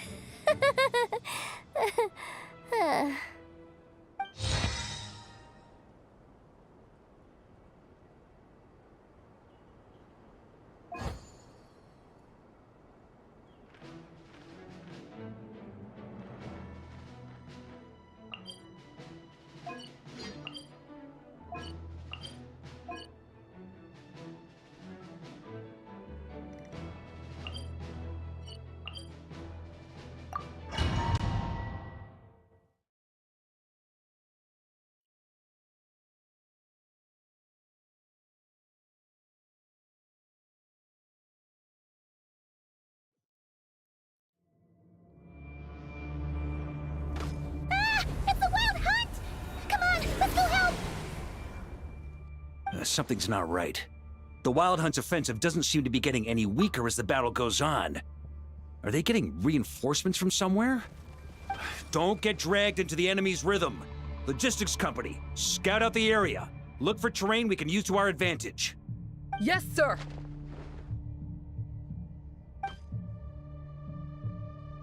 Reporting in, sir. We've identified viable sites for deploying explosives. Good. Wait for my signal.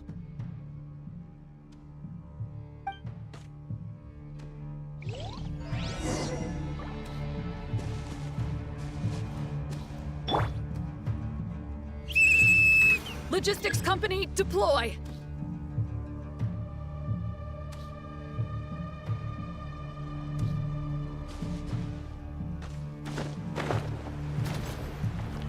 Grandmaster! Honorary Knight! Goodness you're here. Be careful. There's no end to these monsters. However many we kill, more keep coming. Just as I thought. Well, they're about to get a shock to the system. We'll wipe them out faster than they can replenish their numbers. We just have to hold on until the logistics company is ready.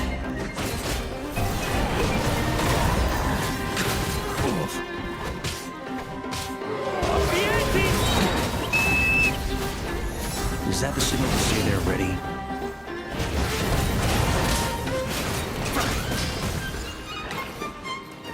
Yes, sir.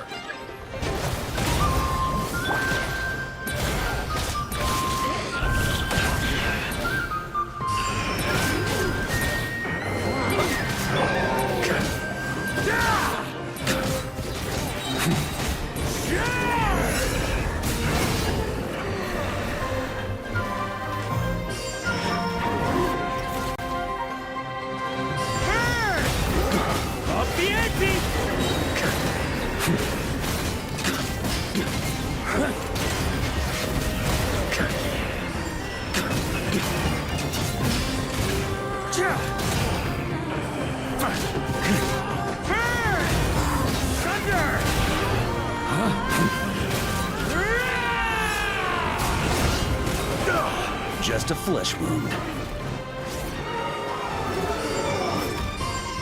On me. Up the ante!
Up the ante!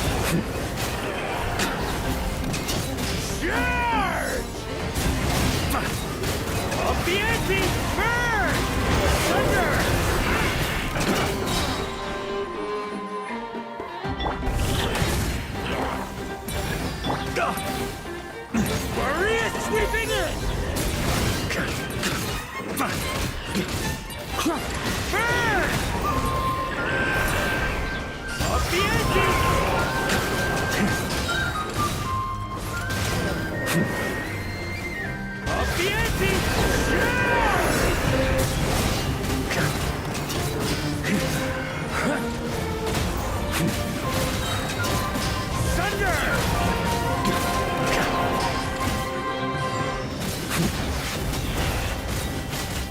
Maria's sweeping in!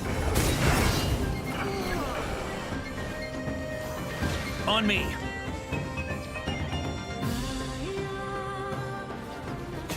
Ready? Fire!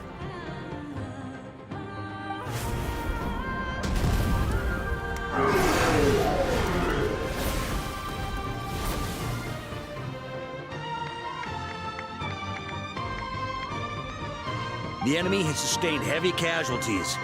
Should be a while before they're strong enough to pose a real threat again. Use this time to catch your breath and fill me in on everything you've learned. Yes, sir. We've narrowed down the search area for the final fragment to this zone here. That's not exactly very narrow. We split the search area between us and the Ratniki. Maybe they'll be able to narrow it down further? Either way, I was about to go lend them a hand next anyway. Do you think you guys can keep up? Absolutely. Good to go, Grandmaster. We've run right through our supplies. We'll stay here and deal with any wild hunt that tries to stage a comeback. Now that they've lost their numerical advantage, they're no match for us. Focus on supporting the other team.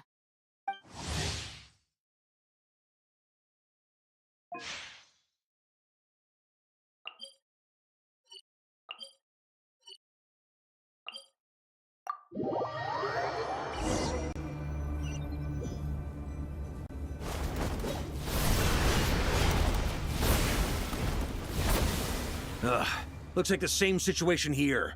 They just keep coming, wave after wave.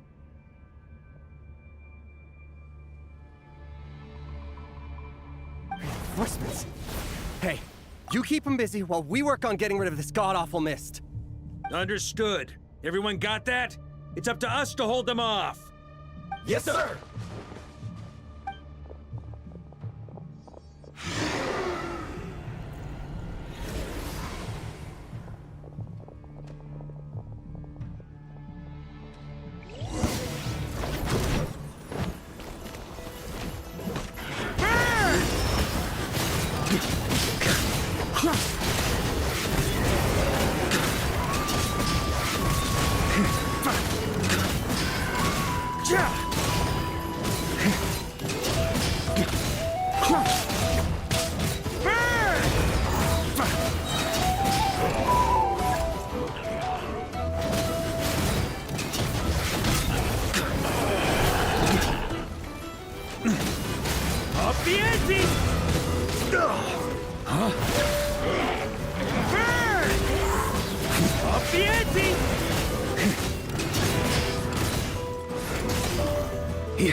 Worthy adversary. Thunder!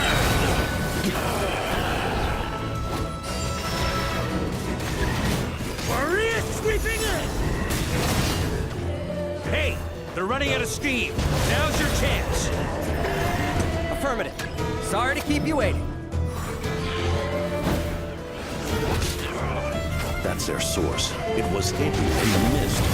If we destroy that, the Wild Hunt won't be able to summon any more reinforcements. Knights of Livonius, charge!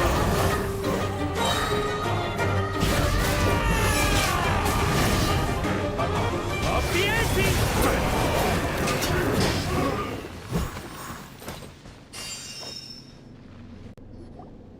Ooh, I'm glad that's finally over.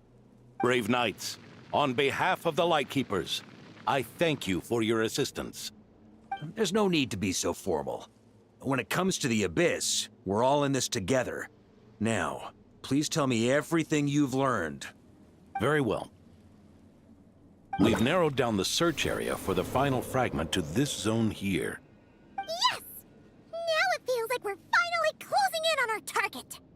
I'll say.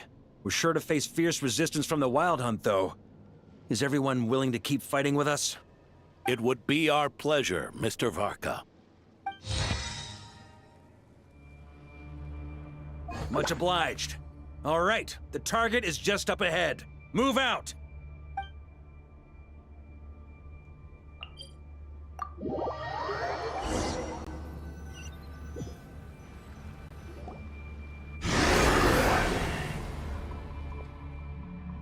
The hiding in the mist trick again.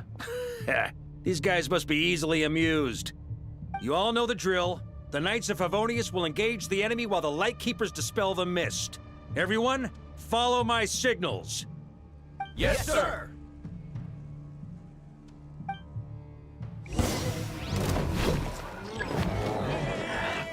Burn! Thunder!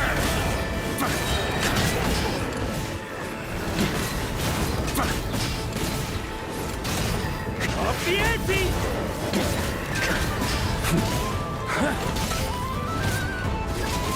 Burn!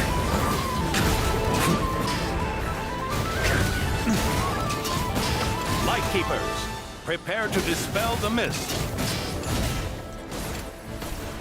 The ante! Maria sweeping in! Burn! Here.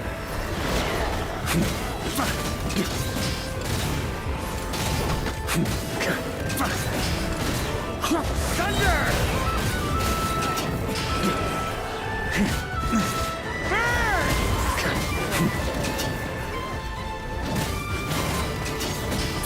Thunder! Up the ante!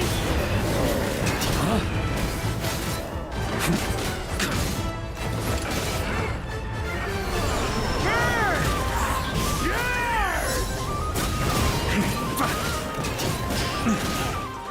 Up the ante! Up the ante! Here. Burn! Up the ante!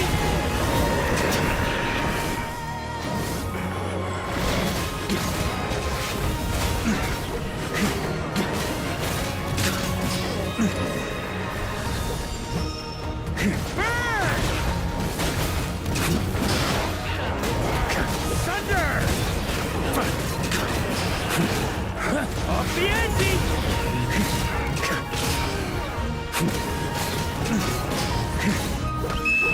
Time to counterattack! Thunder!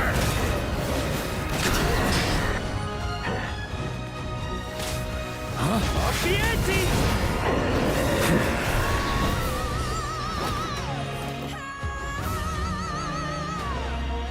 On me!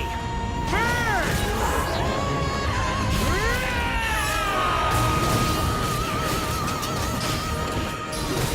Shred 'em! Here.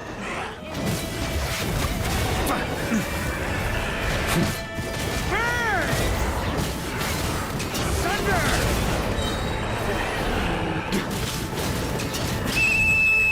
Rally to the Grandmaster! Charge!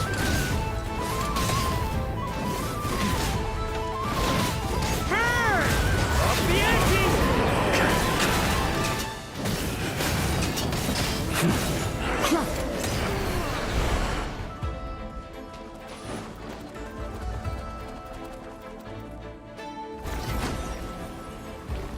Ugh! This Wild Hunt doesn't know when to give up! Traveler! Mr. Varka, leave this to us. Just like last time. Only a Knight of Boreas can deal with a wolf spirit, right? Don't underestimate us, Grandmaster. We can hold our own. Ha! That's the spirit. Stay on your toes and make the Knights of Favonius proud. Either we all march back to Mondstadt together, or no one does.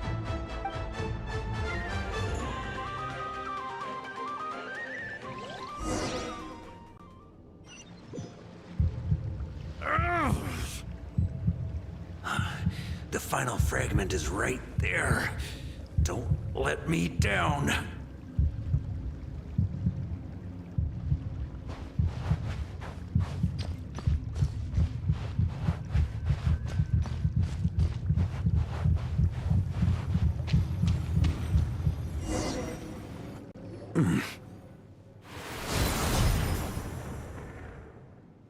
It seems you have collected them all, Knight of Boreas.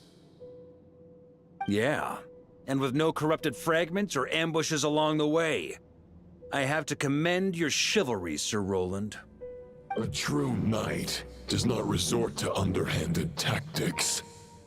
Were this body not a false one created by the Wild Hunt, nor would I countenance those monsters to taint our duel with their presence. If you need a moment to rest, take it. Victory will be mine, regardless of whether the path to it is the one I would wish for. Save your breath. If you want to fight, let's fight! As you wish. Then let us settle our unfinished duel, here and now.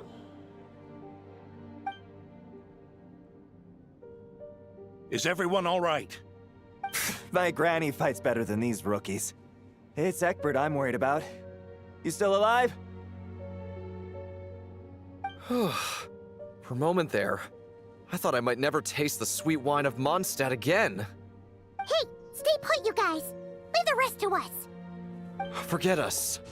We can take care of ourselves. You're the only one still standing. Honorary Knight, find the Grand Master. We can't lose our Varka! Please! You have to find him!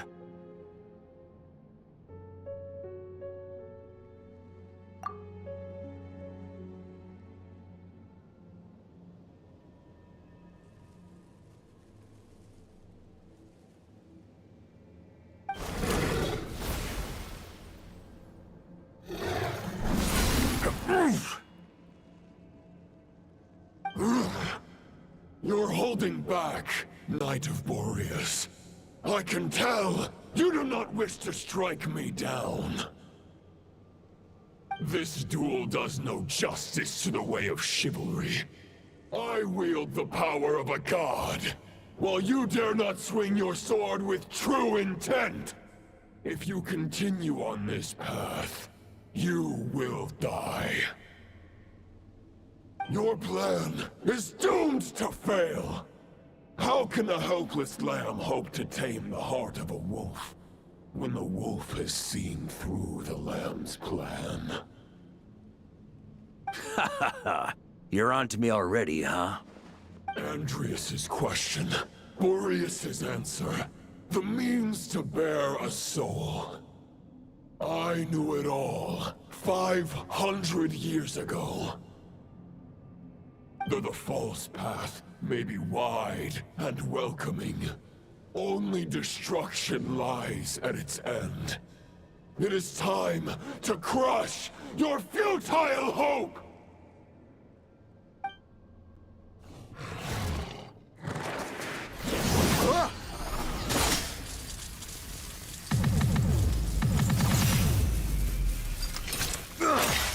It's over. Your sword lies shattered. The wolf spirit and the thoughts you blindly placed your faith in have nowhere left to dwell. Join me and pledge your allegiance to the abyss, Knight of Boreas. One day you will understand that the only righteous path for those of true virtue is the path of darkest truths. For the next part, it's over to you. Outlander who caught the wind.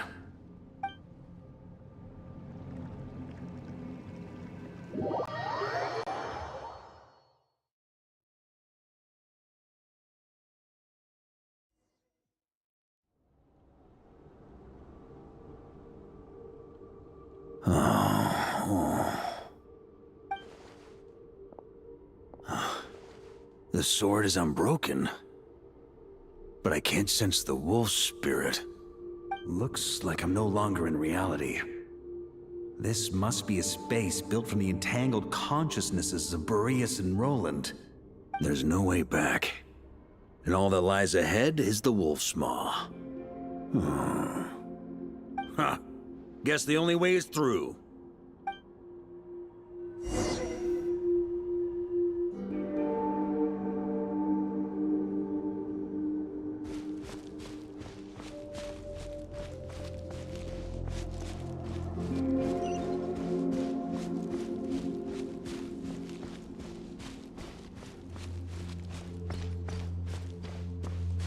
A Favonius sword? Who left this here? Lonely warrior, take me to see him.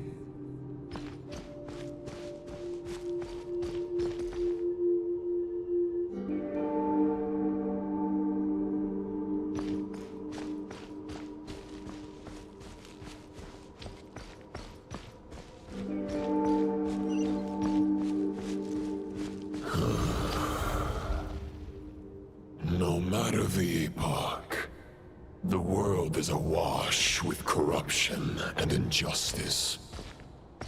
I have aided the oppressed and righted many wrongs.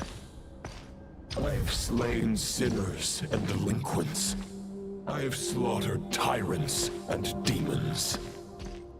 But however mighty one's blade, before the great injustice of fate, a mere mortal can but bow their head. There is only one way to save them. Who are you really trying to convince?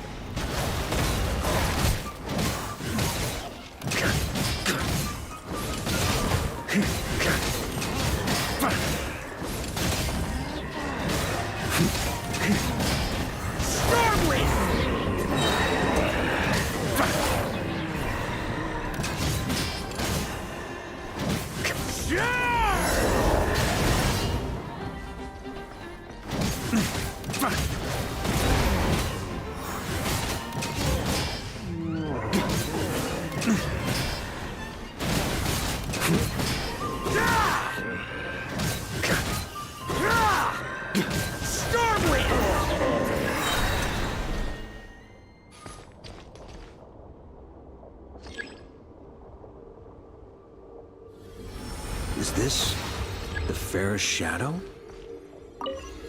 The title of Boreas must find an heir.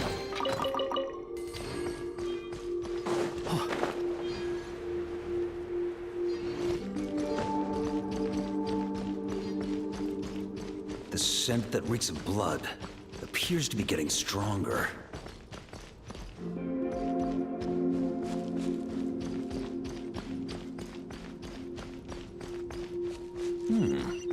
Looks like I can just jump right over these obstacles.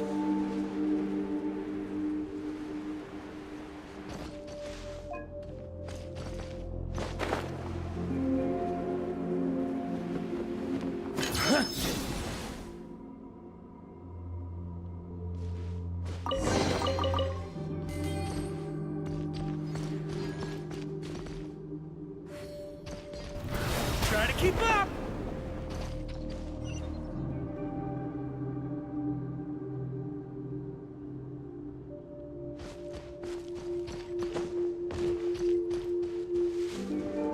On me!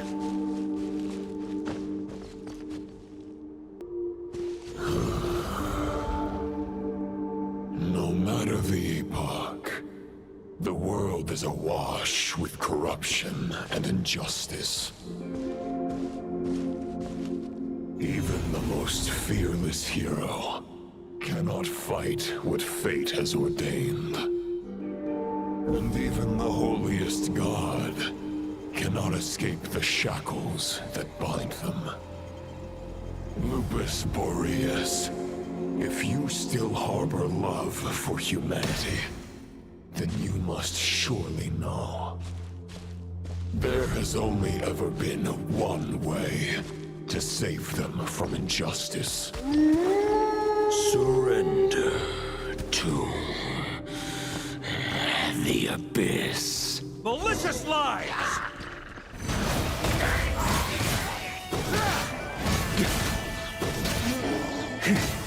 Maria sweeping in!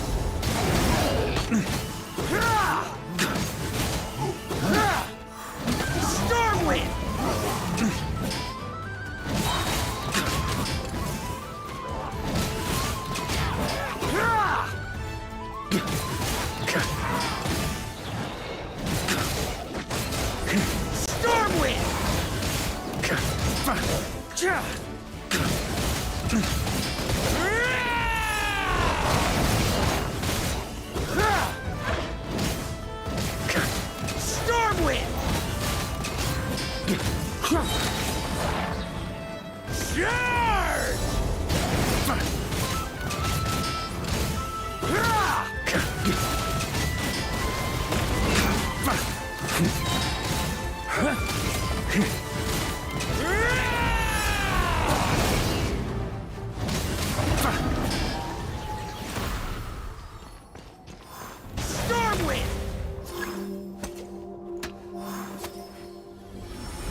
My old friend. This is not where your path ends. You must continue on.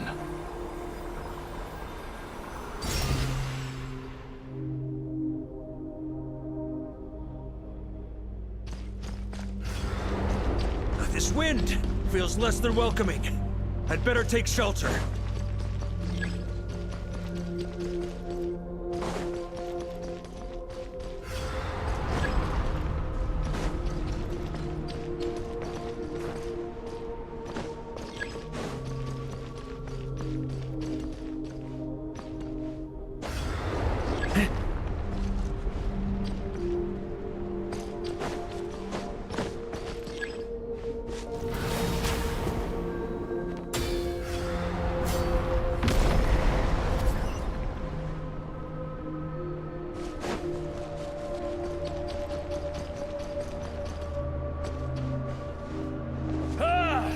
I can't hide from it!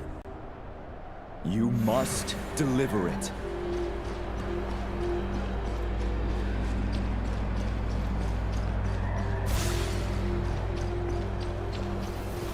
Your path cannot end here.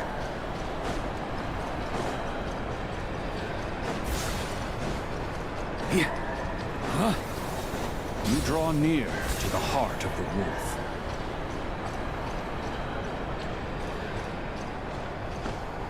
On me! Huh? Even if you had an army of 10,000 men, in the end, you must face this fight alone. Lonely warrior. Step forward.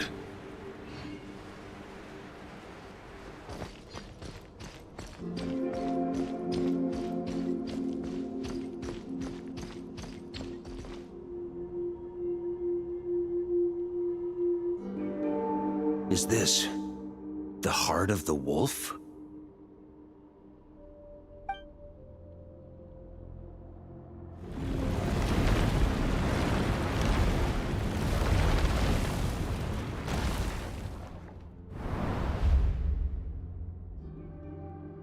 Roland!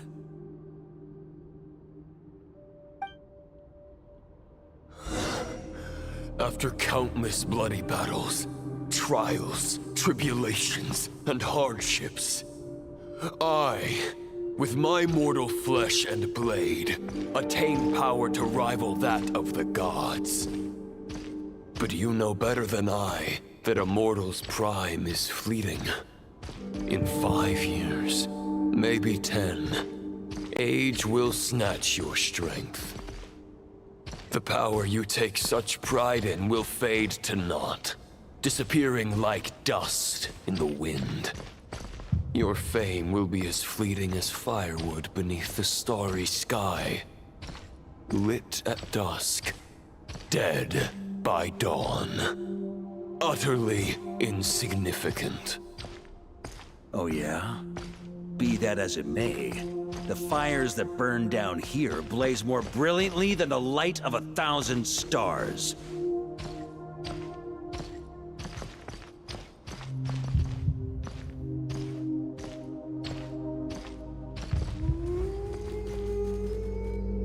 They blaze for but a moment. 100 years from now, your earthly flame will be long snuffed out. And those you once illuminated will be left cowering in the cold and empty night. Ha! No. They'll remember me in 100 years, just as I remember all of you from centuries ago. That's the thing about firewood.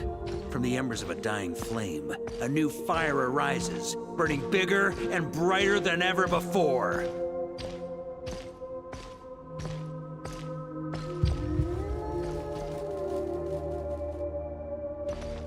A knight's duty is to save others, not demand things from them.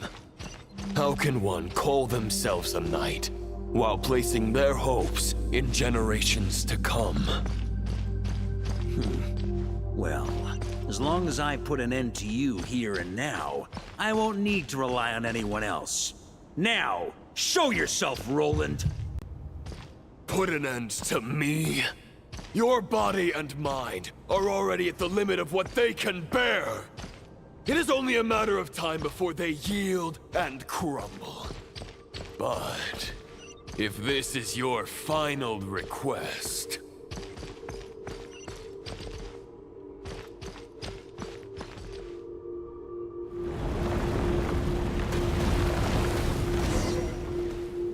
I shall do as you wish, Knight of Boreas. Huh. You're not quite how I imagined you. You don't seem half as crazed as the memories contained in the wolf spirit. Not once have I strayed from the righteous path. But when I look at you, I do not see a hero capable of slaying dragons. Just a lost soul who has wandered far too long. A shadow of the knight you once were. I guess we have that much in common. Neither of us are at our peak. The ray here of Solmari's forces have been defeated. And the Roland you see is but an imperfect image cast by the Abyss. I wield the power that Roland did at his peak, but my heart and mind remain frozen in that blood-stained moment. Therefore, I, in my current form, am flawed. A knight cannot bear their own stagnation.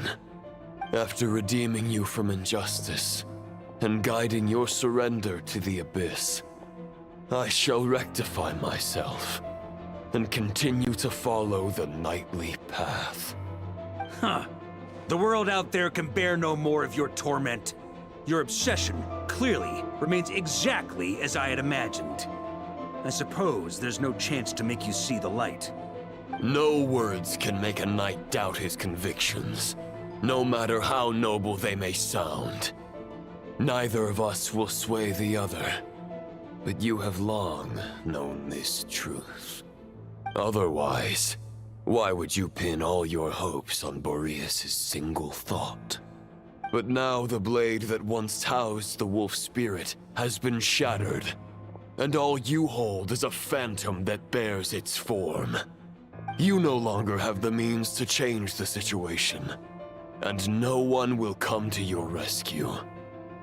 This place shall be your graveyard, lonely warrior. Huh. Maybe you're partly right. But I think I might just have a shot at a rescue. What do you mean? There's only one person's mind I need to change, and it isn't yours.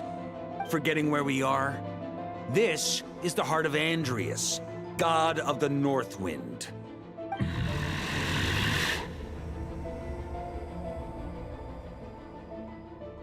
Andrias!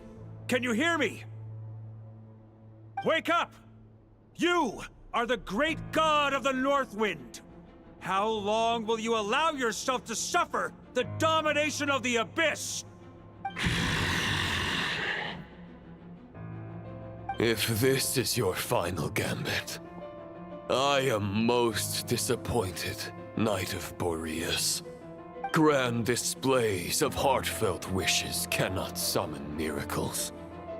This world shows no such mercy to its inhabitants. Return. Return to the ley lines.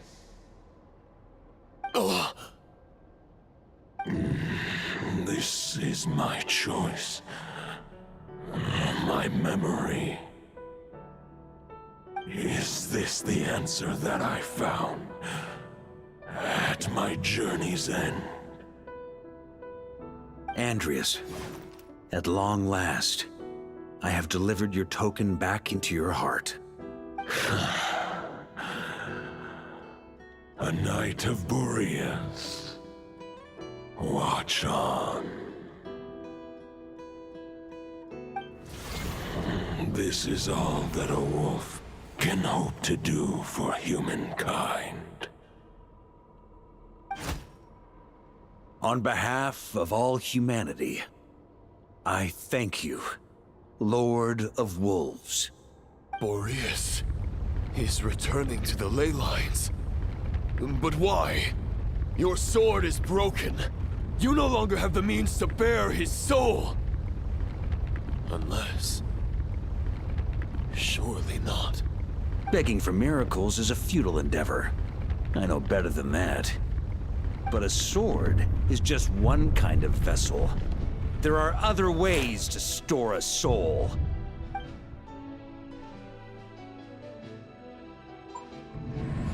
The Dominator of Wolves once bestowed the power of his soul upon his pack, strengthening their hearts and sharpening their claws and fangs.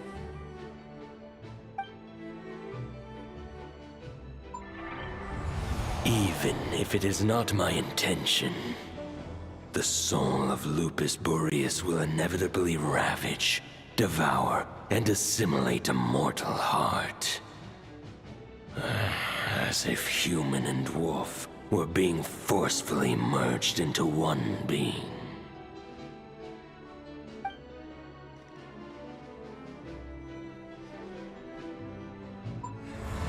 If a mortal heart is to bear the soul of a god, this is a path that cannot be retraced.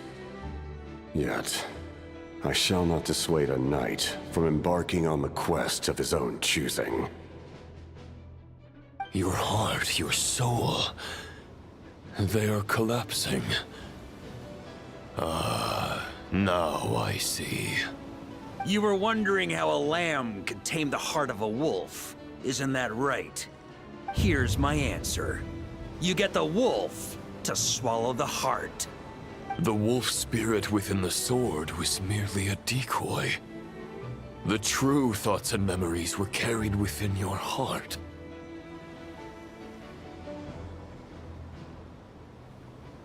To avoid arousing my suspicion, you deliberately allow Lupus Boreas' soul to assimilate your own, then be devoured by me.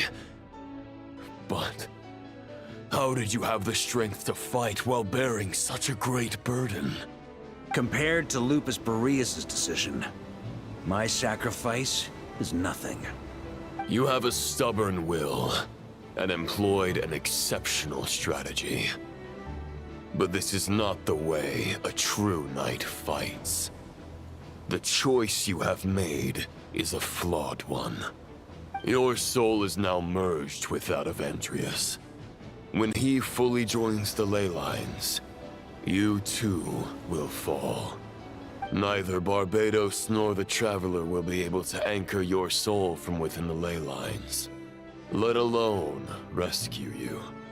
You have lost. And so have I. Regrettably, I can no longer offer you salvation.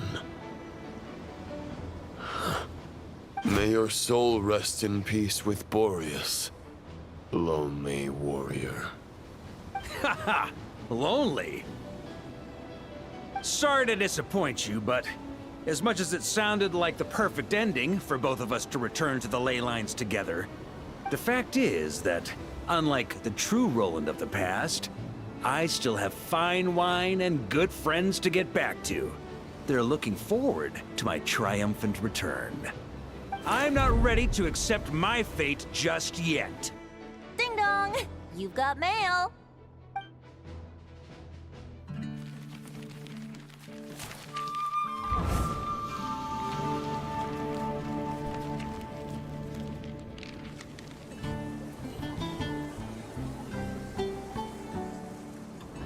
Until I return, I leave them in your care.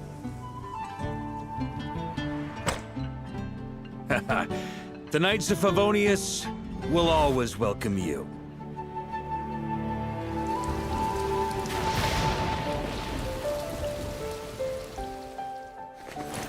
Come on, to Mondstadt.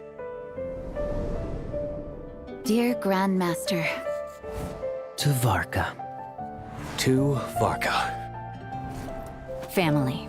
No pig call.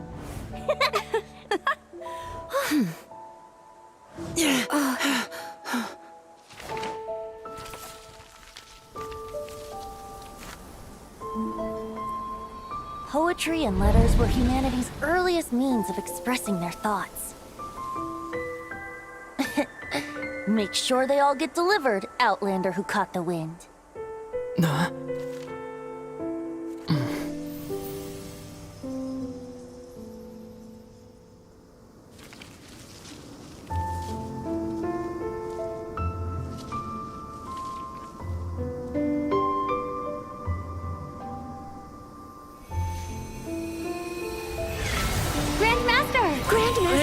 Grandmaster. Master. Varka. Uncle Varka! He's the right one! For Varka.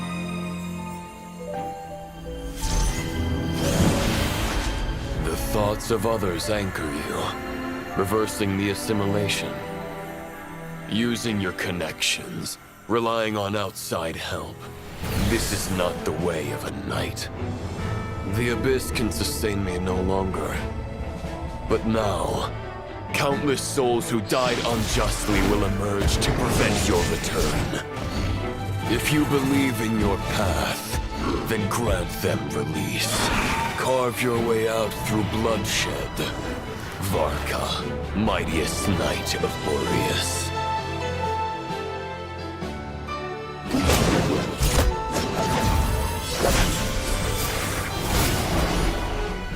This is how it ends. Throw the plan out of the window. Fight my way to victory.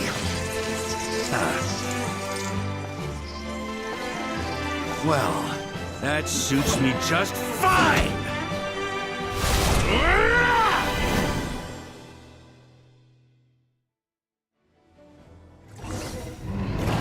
A knight is always true to their word.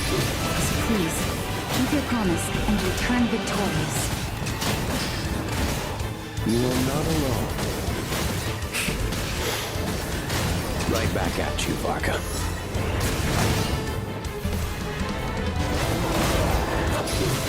Shred him! The north wind blows southward. May it guide you on your journey home.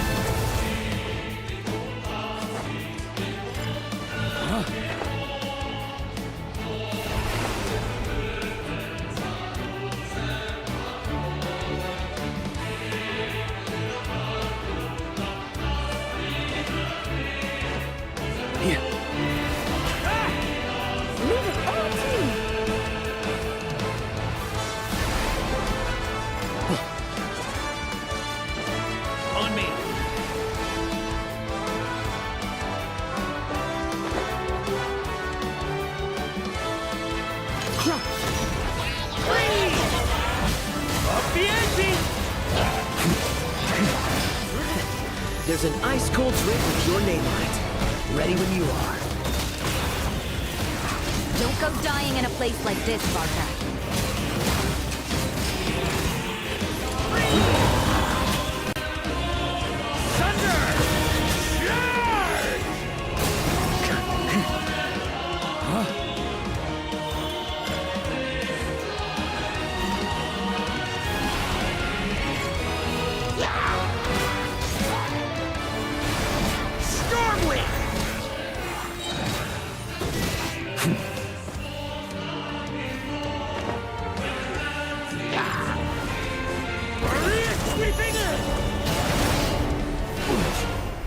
That's nothing!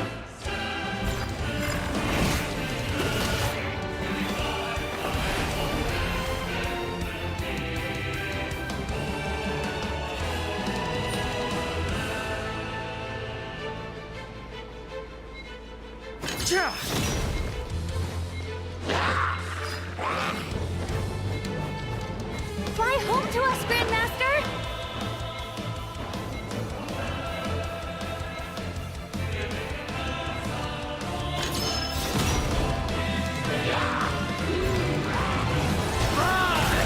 Spread your wings and soar toward a new dawn. Fate's chosen Varka.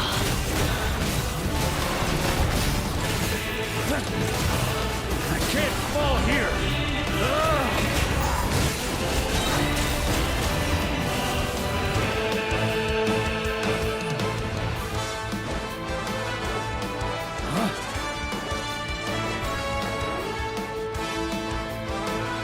One final battle!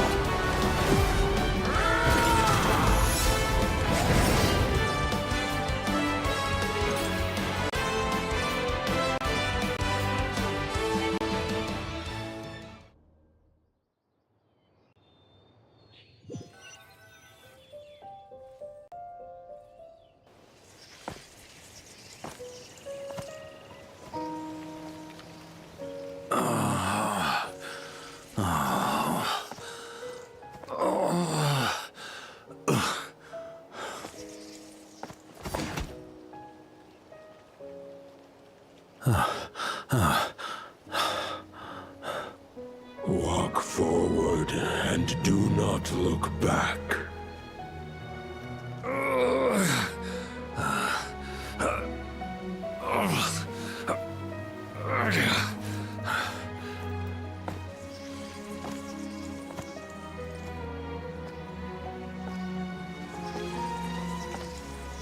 Varka, now I know the meaning of my name.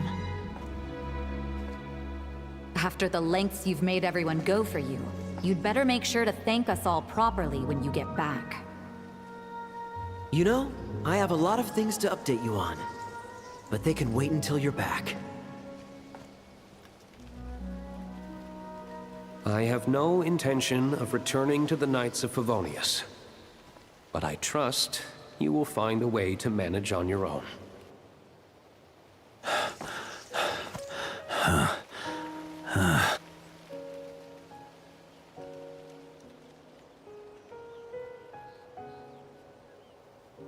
Grandmaster, we're all waiting for you. Oh.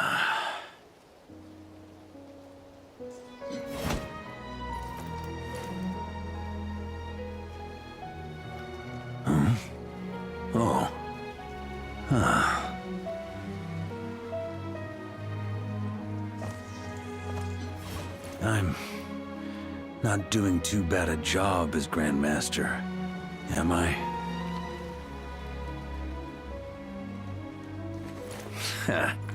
I'll take that silence as your approval.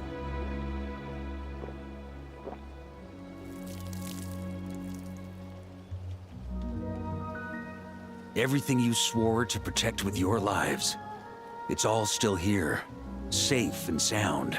The Knights of Favonius, Mondstadt, and the oath sworn by every knight. I'll protect them all with my life. And so, I'll deliver that letter on your behalf.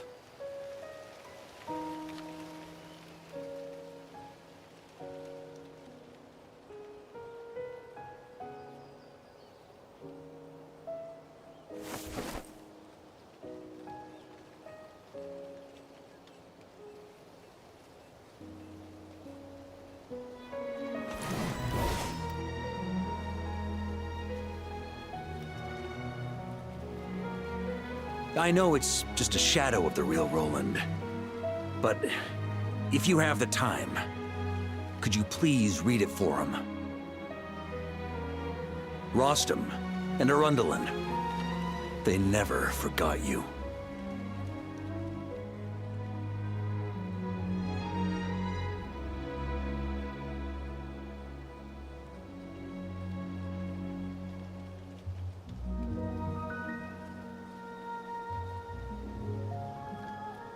Phew. This has been one long expedition.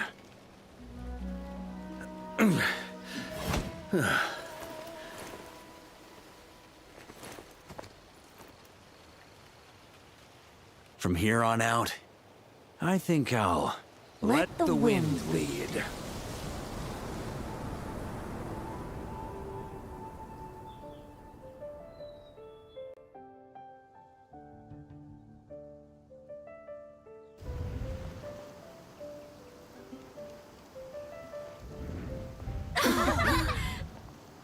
Hey, everyone. It's been a mighty long time. I'm thrilled to see you all again.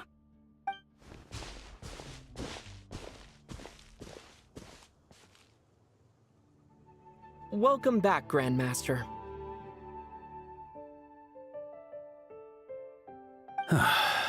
Yeah. I'm home.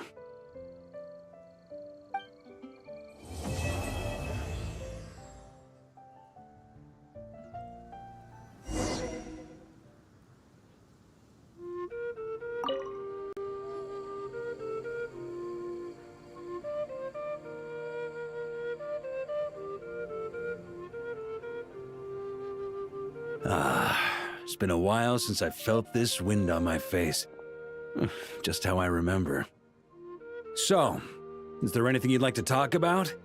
Now's your chance before I get dragged off to the office. This sword was just a decoy. I carried his soul in my own heart. That was the plan I was most certain would work. The second half, though, using everyone's thoughts to guide me back out of the ley lines, I wasn't too sure that would work out. All jokes aside, what would you have done if the Traveler hadn't been able to separate the wolf spirit from Roland's influence? Initially, I was planning to have Barbados carry out that step. But when I approached him about it, he said there was a much more suitable candidate. The Outlander who caught the wind. Turns out our trust was not misplaced. Thank you.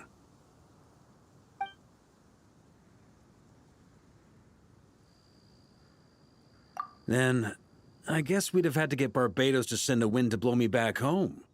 But it would have come at a heavy price, and with no guarantee of success. Besides, I'd rather not have him expend that kind of power.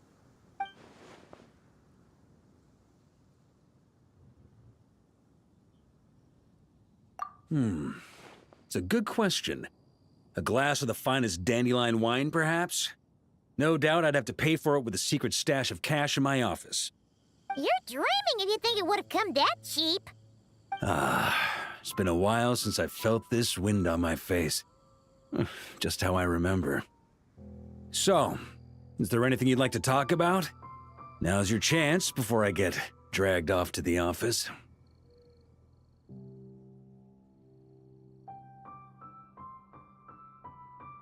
Well, with the shadow of Roland vanquished, the Wild Hunt won't be able to consolidate their forces for the foreseeable future. A few knights will remain on rotation at the nod-krai stronghold, but everyone else will be sent home in waves. Albedo and Durin will come back with the first wave, so you should have the chance to see them again soon. It's been a while since I felt this wind on my face. Just how I remember. So, is there anything you'd like to talk about? Now's your chance before I get dragged off to the office. My future. You may already have learned of this from Barbados or the Hexen Circle, but I glimpsed a reflection of the future in Barbarloth's scryglass.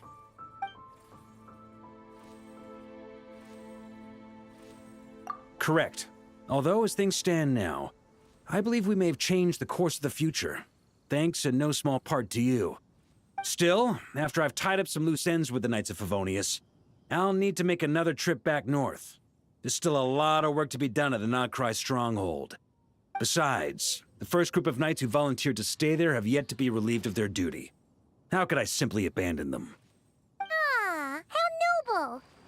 But be honest, your main reason for going back to nod-krai is so you can dump all your work here on Jean again, isn't it? Wait, Seriously?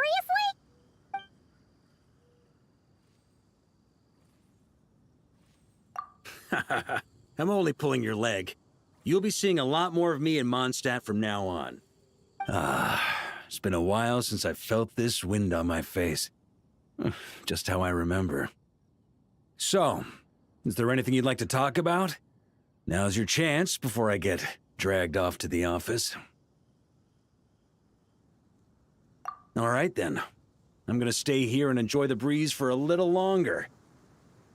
For all the wine in the world, there's no feeling as intoxicating as the wind from your hometown after a long time away.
Nanina's covering the north, so we'll have Laurent take the east. Right, that's all for now. Hey, Varka! Huh? Honorary Knight? Paimon? What brings you to my camp? Not at all. Any camp of the Knights of Favonius is your camp too. So make yourself at home. Though, you should give me a heads up next time so I can have the Quartermaster break out the good stuff for you. Is this really the Expeditionary Forces camp? Paimon was expecting it to be a bit more... crowded? Not many from the force are still stationed here.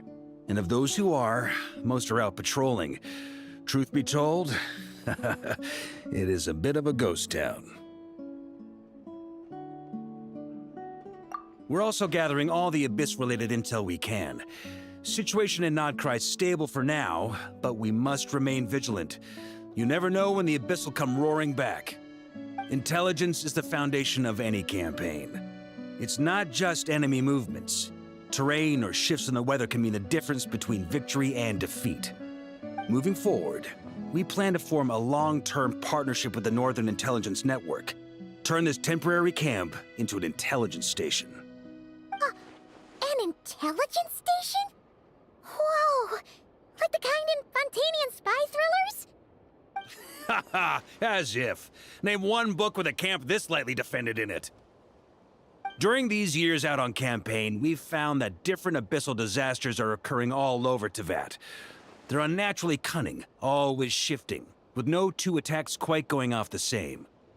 I hope to use the Northern Intelligence Network to share our findings, and use that collaboration to keep gathering information on the Abyss. This isn't any one nation's burden. Every day, countless winds blow through nod-krai. I'd say that makes it the perfect place to set up an outpost. Oh, so that's why. So this is chivalry in action! Haha, well, chivalry's good and all, but in reality, we've only just established this station, and don't even have a good map of the nearby terrain. If you stumble across any building materials or intel nearby, don't forget to bring them back with you. Rest assured, you're our honorary knight. We'll look after you. One expedition wraps up, another begins. Grandmaster! We've got big trouble, sir! Oh, what is it? That important guest we were expecting today? He's trapped at the foot of the mountain. What? Is it who I think it is? Yes, sir, it's him. Most of our available manpower is tied up in patrols. Who do we reassign? No need. Just point me in the right direction. I'll handle it myself. Honorary Knight, Paimon, till next time.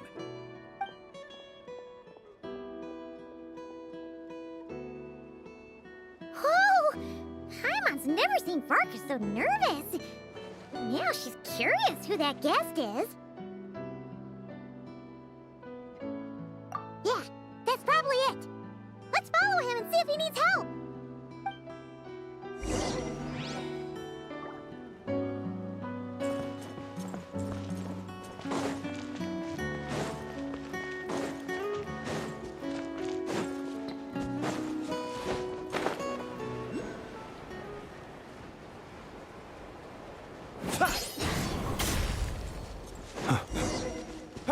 Help! Please help me! Strike a pose! Absorption test. Stand clear.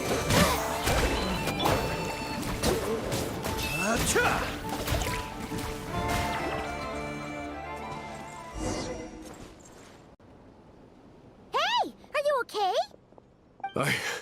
I'm fine. Whew. Good thing you guys showed up so fast. Or I might not have made it by sundown. Praise be! Our essential supplies made it through safe and sound.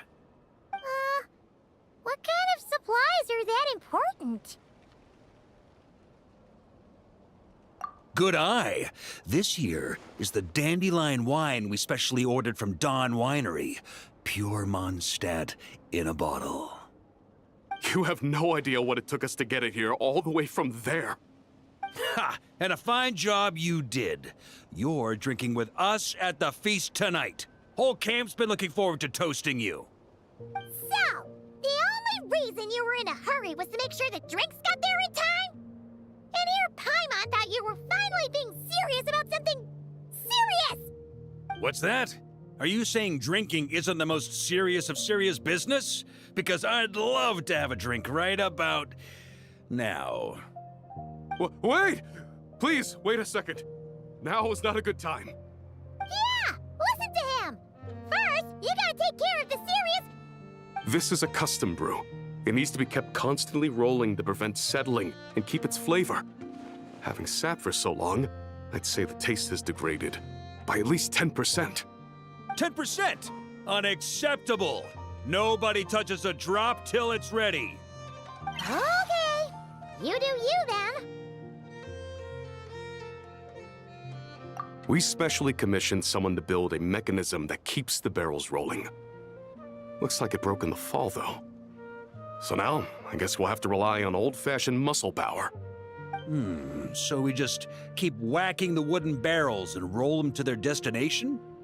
Sounds like some good old Knights of Favonius strength training. Guy teaches force control and precision. Need both, or the barrel won't stay true to the path.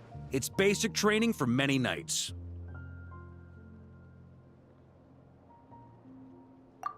Ha, keen on basic drills, are we?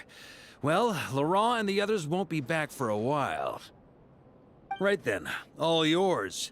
Don't worry about knocking him a bit too far. Just holler and I'll toss him back into place.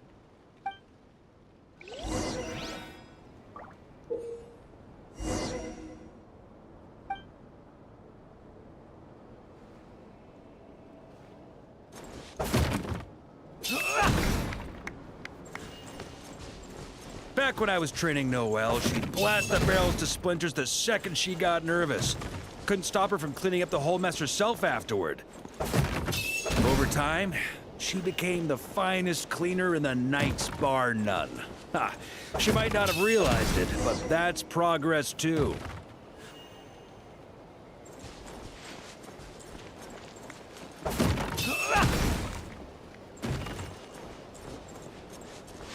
First time I did this training with Razor, it took us an entire day to finish. Know why? He spent a quarter of the day rolling the barrels, and the other 3/4 trying to figure out what the heck I was talking about.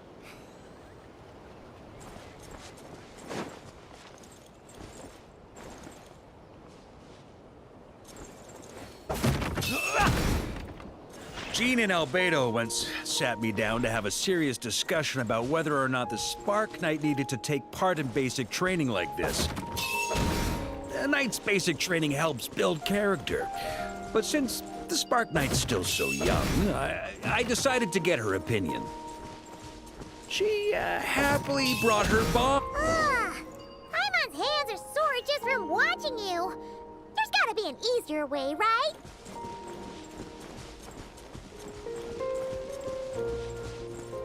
Come to think of it, you haven't met Lowen yet, have you? Kid's so used to doing things his way, he didn't even show up when it was time for the training. Asked him about it later. He said he went to poke a hornet's nest full of monsters, and as for barrel drills, he didn't think targets that wouldn't hit back were worth his time.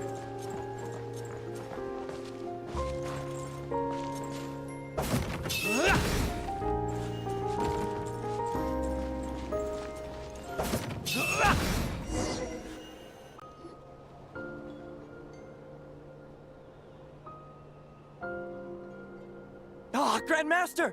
Honorary Knight! They're back! They're back! They're back! Everyone, fall in and give them a proper welcome! Wow, we're this popular?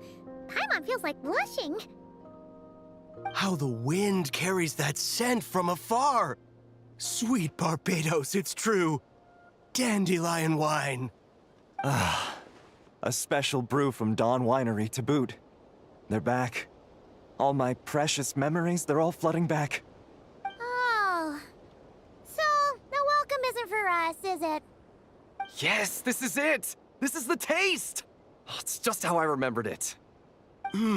Amazing! After all these years! Ah, I was starting to think I'd already forgotten the taste of a good Dawn Winery vintage. If the taste hasn't changed, then my home back in Springvale probably hasn't changed either. Right?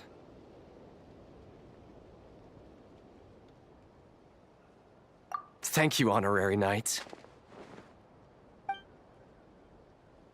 That's enough. Put a cork in it, everyone. Barrels stay sealed until everyone's back. Let's finish the party prep in the meantime. Oh, yes, sir. On it, sir. Like I said, drinking is the most serious of serious business.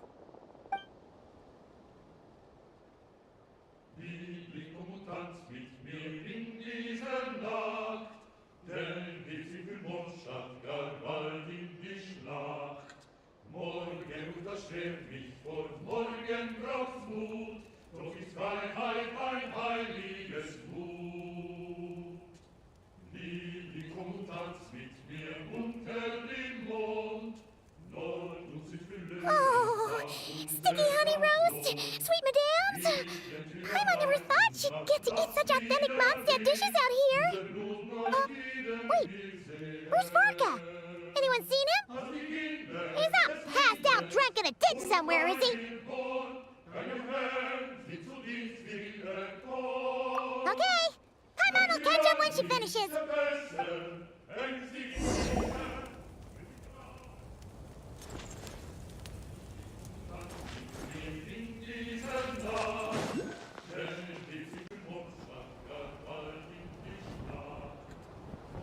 So, what's the hero who saved our savior and brought it back to camp doing in a corner like this? Truth is, what I've got in my cup is the most special of special brews. It can only be drunk alone. But since you've caught me, nothing for it. Here, have a cup.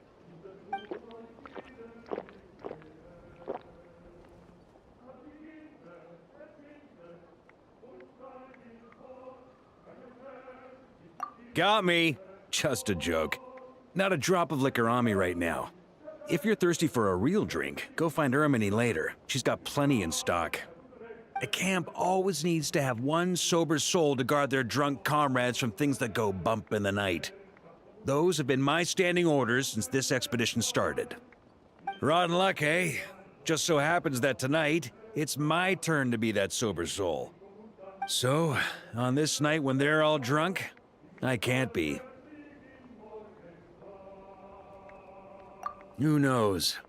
Maybe fate just gets a kick out of messing with us. If it had come one day later, maybe I'd have been down there guzzling wine to my heart's content.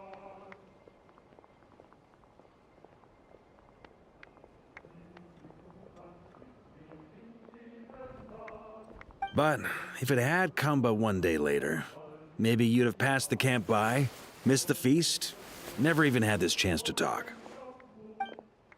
Nobody can say what choices lead to what outcomes until the time comes. Just like when I decided to lead this expedition out of Mondstadt. Never imagined I'd make it this far.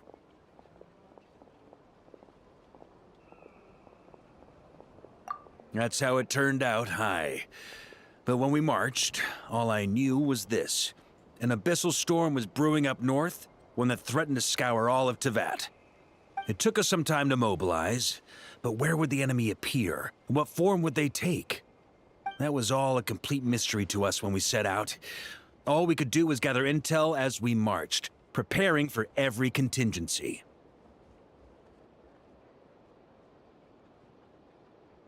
Ha! Quick study, aren't you? Alas, the enemy won't sit around twiddling their thumbs while we finish preparing. Every hour we hesitated, the abyss was devouring the lives of countless people. The sooner we marched, the sooner we could change their fates. That was all the intel we needed to launch this expedition.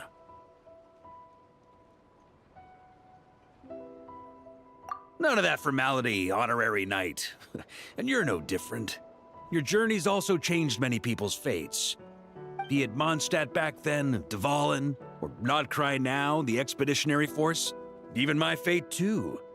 The fact that we can sing around the bonfire, drinking and thinking about the future, none of that could have happened without your arrival, traveler. Ha! Who's to say? Fate's fickle and hard to fathom after all. But as long as you're alive, there's hope. The wine we didn't drink tonight, we can have tomorrow. The lads will save my share. As long as we're still breathing, tomorrow will bring more wine and laughter. So cheers to tomorrow, to hope.